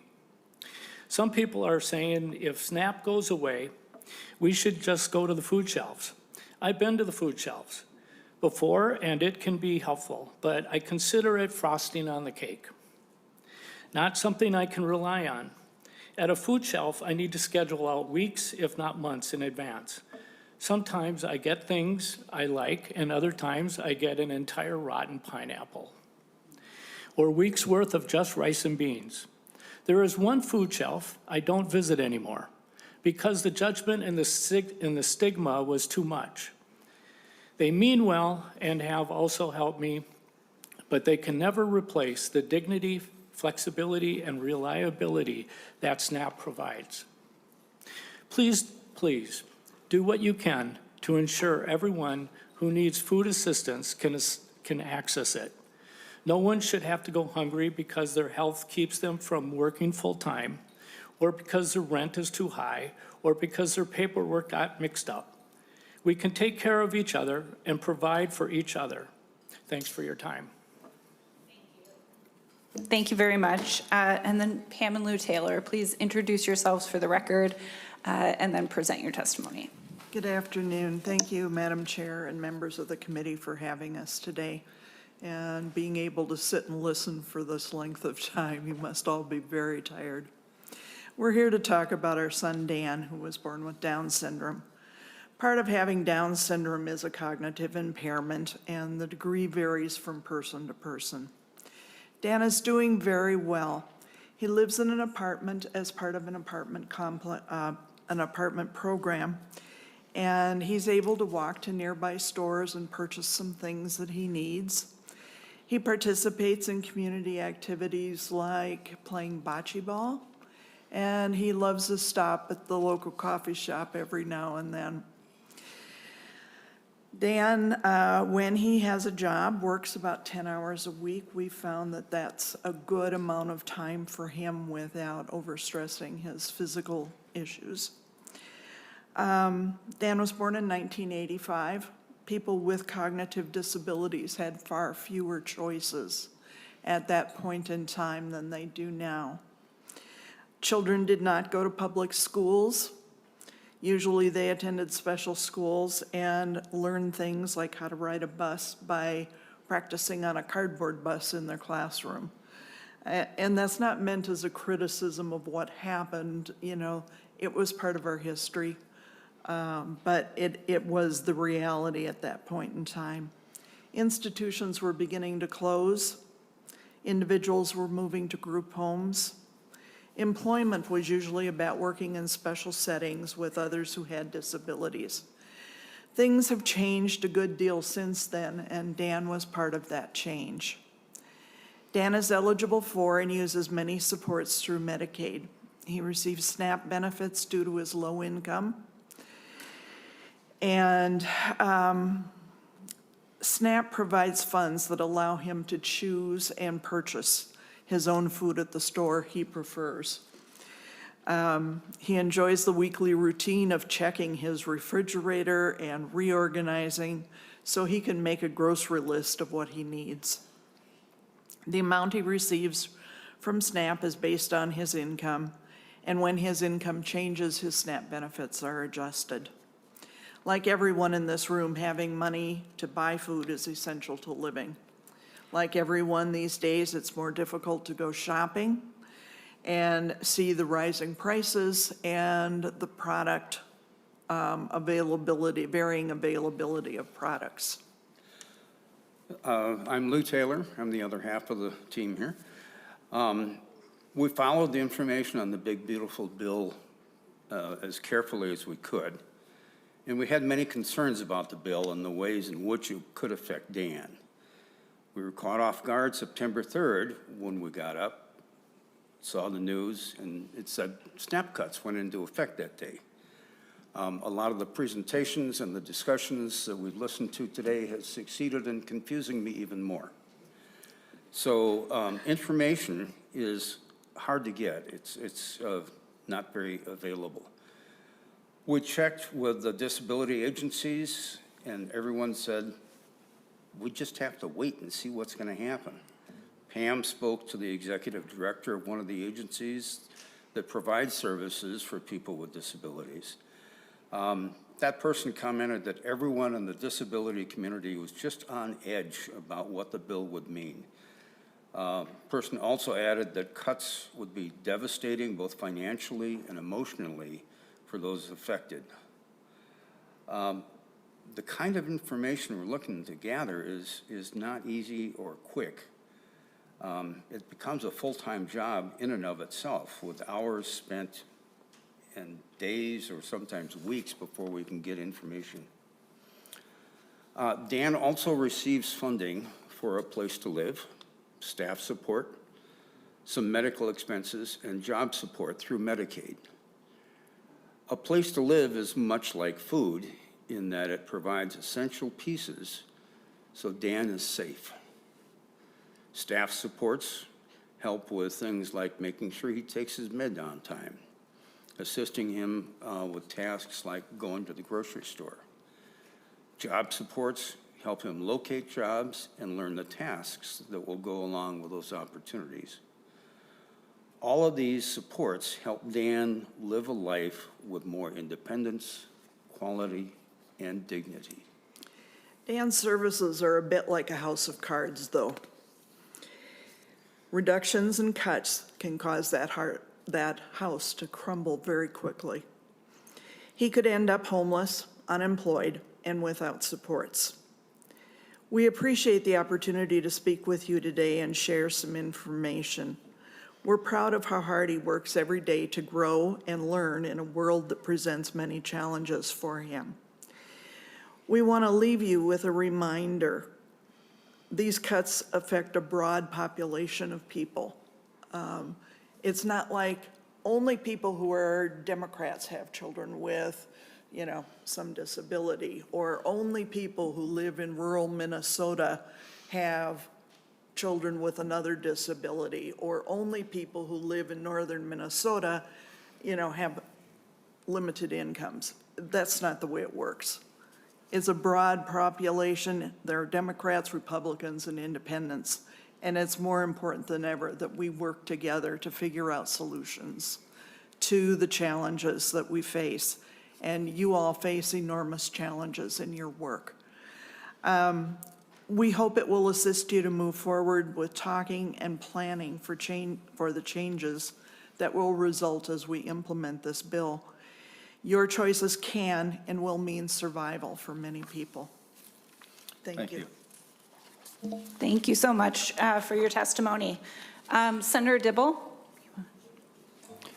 Thank you, Madam Chair. I just wanted to thank the testifiers for coming forward to tell their personal stories. It's extremely useful, and it helps us really understand and put in terms of real experiences. A lot of what we talk about in terms of our programs and the various budgets that we contend with, and the various, we had a lot of high-level conversation about the policy aspects and elements and program design, and to really understand that people are watching us and are terrified about what might be happening in their lives. And, I wanted to, go back and visit a couple of the subjects that have been touched upon already, just to level set a little bit and put in context. A few things we know. Hundreds and hundreds of Minnesotans are going to lose their SNAP benefits or experience severely reduced levels of SNAP benefits. People who need that help, buying their food at grocery stores. And to the extent that they need to stretch those dollars and rely on food shelves, we know that food shelves have already been severely impacted. The Emergency Food Assistance Program cut already. We visited Channel 1 and we saw those empty shelves on in the warehouse and in the front in the store itself, and people asking for things that they didn't have, and people having to experience. And we heard the testimony today, and we heard it at Channel 1 last week.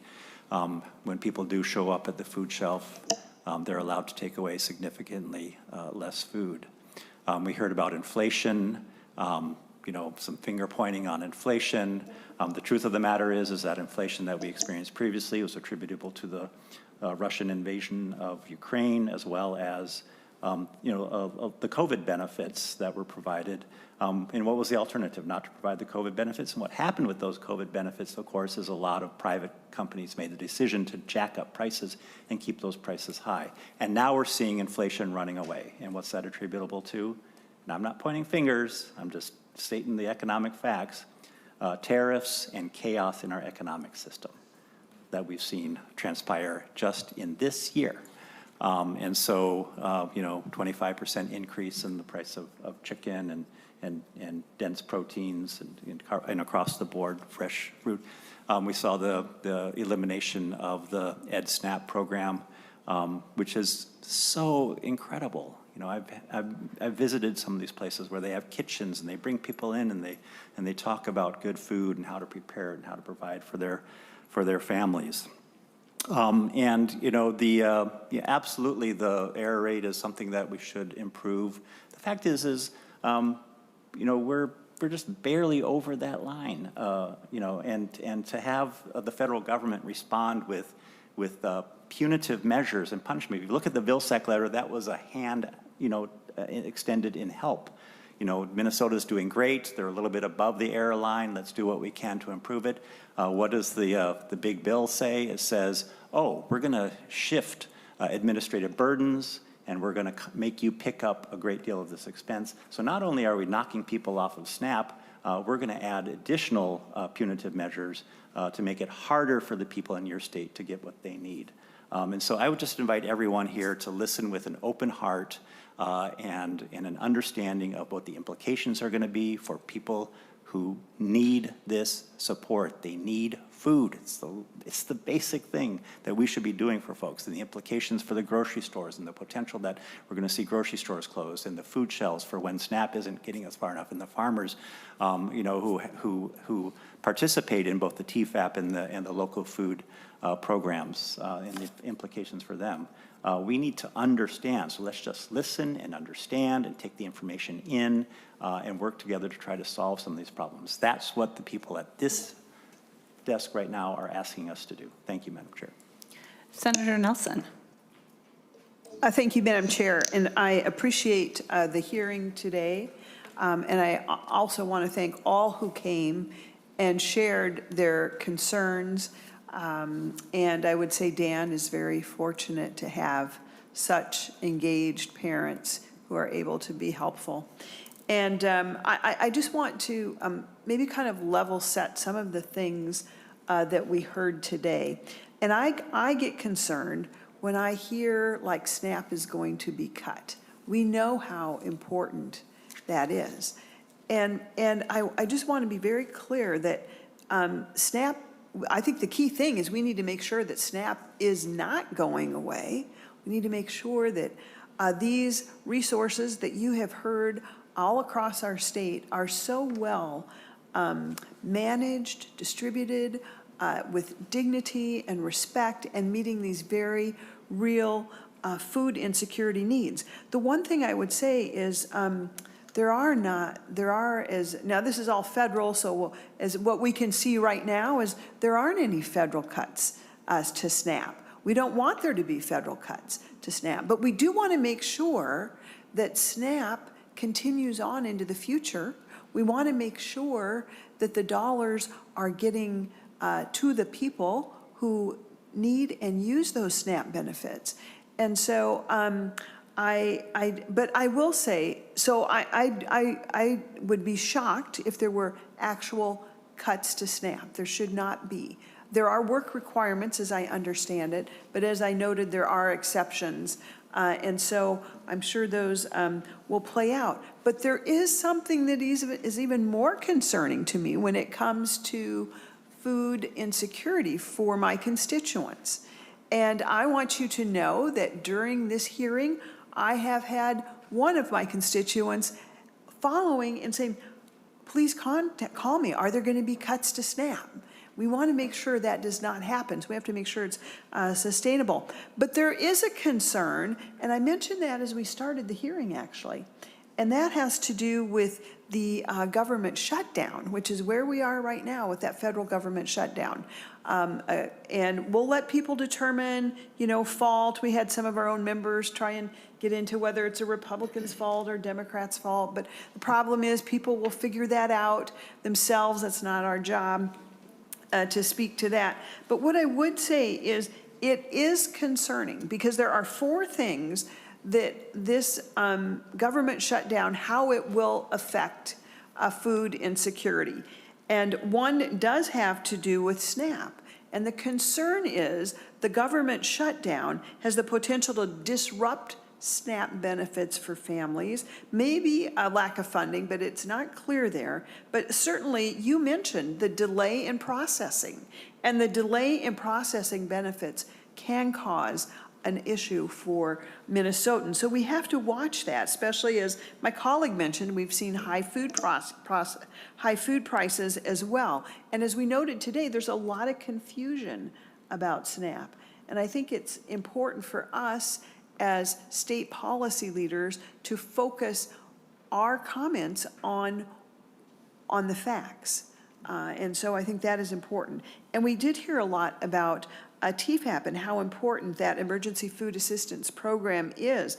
And unfortunately, during a shutdown, families do lose essential food from the USDA. So that is a concern. So the concern today is not what might happen. The concern today is what has happened with the government shutdown. And we must, and also I'd be remiss if I left out WIC funding for women, pregnant women, children. Of course, that is also at risk with this shutdown, and so are the child nutrition programs. So we'll let people figure out their own, like, who do we want to blame for this? I don't think that really does a whole lot of good. But the one thing I would say, as my colleague had mentioned earlier, who maybe was trying to place blame, which we don't do here, is I'll just give you the numbers. As you know, the continuing resolution did pass the House, did not pass the Senate, and I think the public is well aware that it takes 60 votes to pass the Senate, and that means, there's 53 Republicans, 47 Democrats. It requires bipartisan support. So there was none. But I think that we must focus on making sure that SNAP does continue. In this case, the greatest risk at this moment right now is this government shutdown from the feds. I am very hopeful that there will be bipartisan support. It does take more than just, in this case, Republicans or just Democrats. It's going to take bipartisan support out of the Senate.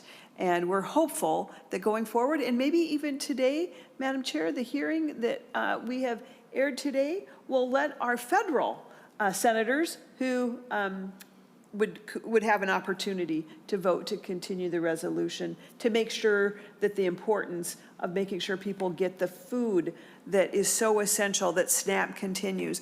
So I'm hopeful that there will be some good coming out of this discussion, and I want to thank you for the thoughtful way that you have held the hearing today, and for all the people who were willing to share the values and the importance of these programs to them. Thank you. Senator Rasmussen.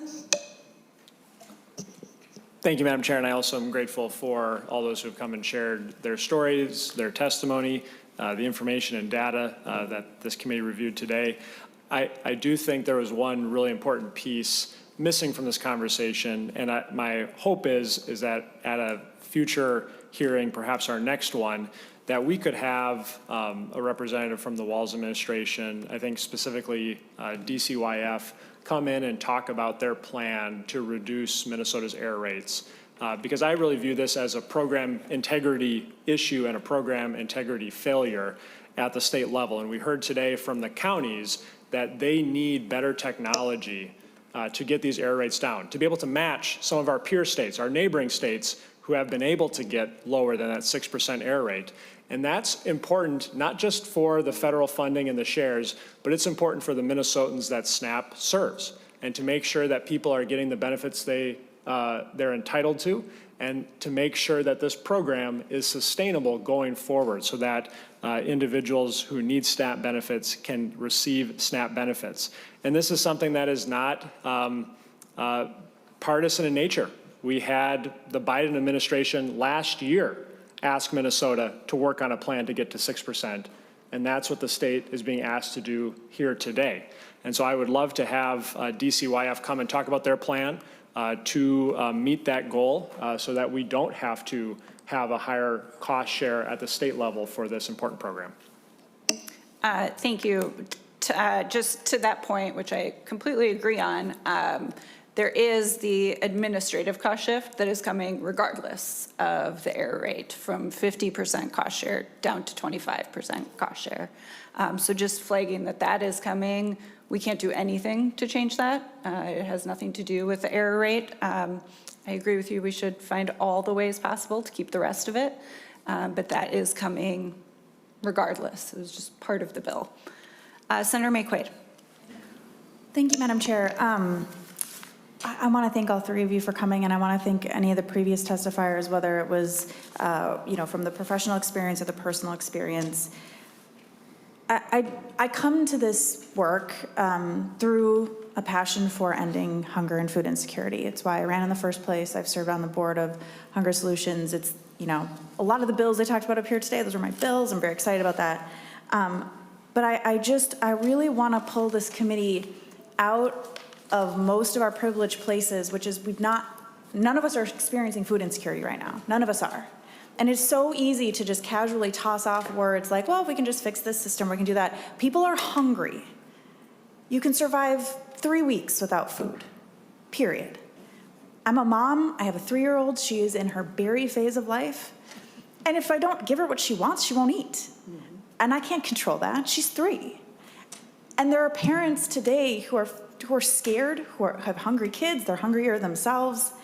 And we can't be so cavalier about hunger in this state. And I really want us to hear and take in what was shared with us. $300 billion were cut from SNAP in the one big bill from 2025 to 2034. $300 billion. That is a cut. There are lots of ways you get to cuts. We had the local food purchase assistance program cut March 7th, $4.7 million. The local food for schools and child care cooperative agreement, that was cut on March 7th, that was $13 million. We had SNAP Ed cut, 60 people laid off, who, by the way, if they need SNAP and they're under 65 and aren't working because they got laid off, they don't qualify for SNAP. We are now gonna say to a 60-year-old who might have been receiving SNAP for 6 years that he or she has to find a job. In an economy that is rapidly losing jobs in the private sector, we saw 35,000 jobs lost in the last 2 months. That came out today. We're about to see hundreds of thousands of federal employees be furloughed or fired. This is serious. So we cannot be so cavalier as if this problem isn't real, that you aren't sitting in front of us telling us how scared you are. And we haven't gotten guidance from USDA, so we don't even know the worst of it yet. And this bill, the SNAP parts of it, went into effect right away. We cannot be so cavalier. I'm not looking at you all. I'm gonna look at my colleagues. We cannot be so cavalier about this really serious issue. We had counties sitting in front of us talking about the 0.01% of applications that are reviewed that found $149 in overpayment that would now cost them $1 million in payment back to the federal government. That is obscene and absurd. That's not even scientific. That's not how you do a scientific review of a certain number of applications. We have a lot of work ahead of us to modernize our systems, absolutely. To get them to talk to each other, absolutely. But I'm just really sitting here with the understanding that $300 billion were cut from SNAP between now and 2034. That will impact Minnesotans. And we will have to build something totally new to cover that gap. Food shelves sat in front of us and said, we are not it. We are the safety net to the safety net, and we cannot cover anymore. We are stretched to the limit, is what Virginia said. Churches, mosques, temples, they can help this much. For every one meal that a food shelf gives, 9 is met by SNAP. There just isn't the capacity and community to cover this. And we have farmers that are scared of going out of business. We have farmers markets that are in danger of going away, grocery stores, and I really want to lift up what was written in the grocer's letter. Hunger is not partisan. But if we are letting people go hungry to defend the indefensible, we're not going to get through this. So we are going to have to do a lot of work to acknowledge that this is bad and it's a problem. Step 1. We have heard that today. And then we have to come together to figure out how to solve it. But if we can't agree that it's a problem in the first place, I don't know how we solve it. And that is where I want us to get to. So I thank you all, every person who came here, for coming and sharing with us what the problem is so we can hopefully get past step 1 and on to step 2. Thank you so much. Thank you so much to all of you who testified, to the testifiers from earlier. We had incredible interest in participating in this hearing. It went a little longer than we expected, but your stories are so important. They really are what ground us in the reality of what we are facing. SNAP benefits in the state of Minnesota do not cover the cost of a meal in any county. More and more Minnesotans are facing financial hardships and are struggling to pay for housing, for food, for education, for healthcare, for themselves and their children. And it is staggering to me that in this moment, we have lost a federal partner.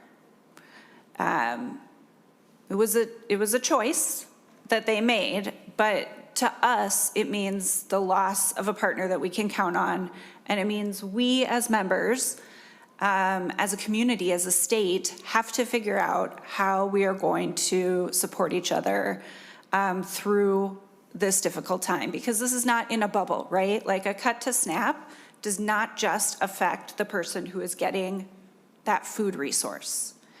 It affects farmers, as we heard today. It affects grocery stores. It affects the counties who are trying to administer these programs.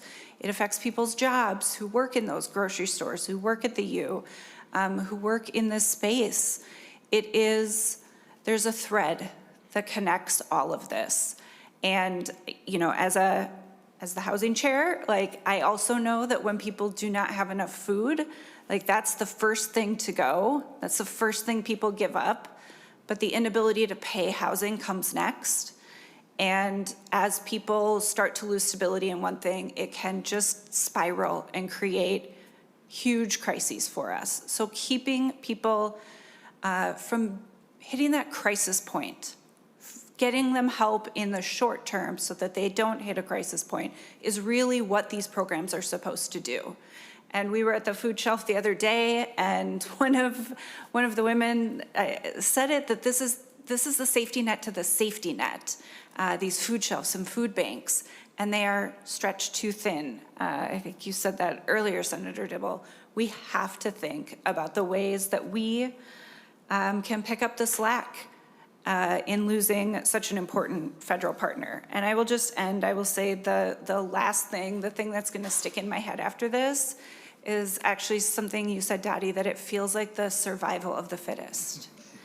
And that is heartbreaking to me, because these programs should be there for you in your moment of need.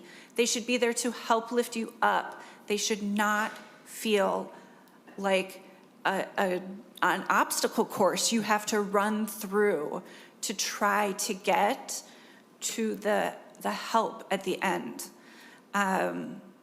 We can do better. We have to do better, and we can only do better by working in partnership with all of you. So grateful to the food shelves, the food banks, the farmers. The grocers sent an incredible letter, but most of all, thank you to those of you with the lived experience who came to talk to us about what these programs really mean to you and how they help your families. So thank you so much. Senator Aki? Sure. Thank you, Madam Chair. And I wanted to wait till the end because let everybody wrap up here, but I've previously sent an email too asking the same question, but as a committee, and we're coming here and I'm seeing things possibly trickling out weekly, what is the mission? What is the goal of what we're doing? And what does our agenda and schedule actually look like? Because we went from, I see things coming out on Thursdays, now we're doing some things on Wednesdays. We all have busy calendars, and I think number one, to be able to schedule things, but then also as a group, we should know what is the goal of this? What are we looking to do? How are we going to base on actual facts and data versus political speak? You know, I think that's what we're wanting. If we're going to be showing up quite regularly, let's work on something that's actually going to do something as we get back into schedule or into session next year.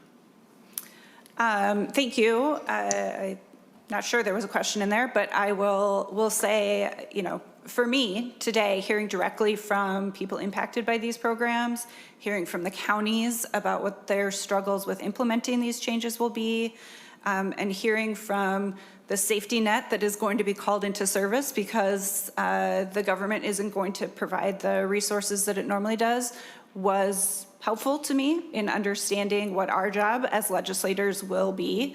My intent, as has been sent out in several emails and also talked about at the top of this, is to understand these impacts so that we can use them as we head into the legislative session. At the end of every 2-week cycle, there will be a sort of file that will be produced that the relevant chairs from committees will be able to use, chairs and leads will be able to use. We are planning next week. We were hoping to go out of town, but we are planning to stay in the metro next week. It will be on higher education. So next week, we will be doing a meeting in the metro on higher education, a site visit, and then 2 weeks from today, the 15th, it's already on your calendars, there will be the next hearing. We switched to today from tomorrow because of the Yom Kippur holiday, which we sent out to all of you as well. But we will try to move forward with Thursday official hearings. That will also be switched for Thanksgiving. We'll move to an earlier date. But other than that, we'll be moving on that 2-week cadence, which we have, you know, talked about since the beginning and spoke with Leader Johnson about as well. Yeah, and I have seen some of the dates, but there's no data to back it up. And that's what I'm asking for is give us a little more detail on the schedule, what to expect, what are we going to do, what's everybody thinking? I guess as members sitting around here, we like to know what's going on. So that's what I'm asking for. If we can receive that in the future, I'd appreciate it. Thank you. Oh, Madam Chair, Senator Nelson. Just to kind of wrap that up, I did have a question about the calendar, and I just want to make sure, I have a very busy Senate district schedule. I'm sure you all do. And so I just need to know, are we going to be meeting on every other Thursday? Is that the plan? That's correct. Okay, so 2 weeks from today, and then every 2 weeks thereafter on Thursdays is what we're thinking. Correct. Thank you. Just need to be sure. A site visit on the off weeks, and that might have to shift depending on where people are, but an official hearing every 2 weeks. And those site visits are optional. I totally understand that we're not all going to be able to get to all of them. I'm probably not going to be able to get to all of them. That's why we have kind of a large committee. is so that folks will be able to go out to site visits around the state. I think we're hoping to get up into Senator Rasmussen's district one of these days, and make sure that we're hearing from folks all around the state. Okay, so next Thursday here, same time, same place. 2 weeks 2 from. weeks, thank you. Yep. And then, oh, Madam Chair, then the last thing, just to make sure, is this going to be, are these things going to be posted on the Senate calendar? Yep. And then, I know sometimes it's hard to get the agenda, but try and get that agenda up there. And the documents, if we can get the documents ahead of time. Yep, it they're really- all up on the, they were all up on the webpage. Fabulous. Yep. Thank you very much. Of course. Again, thank you to all of you. Thank you, members. Appreciate your time. We are adjourned.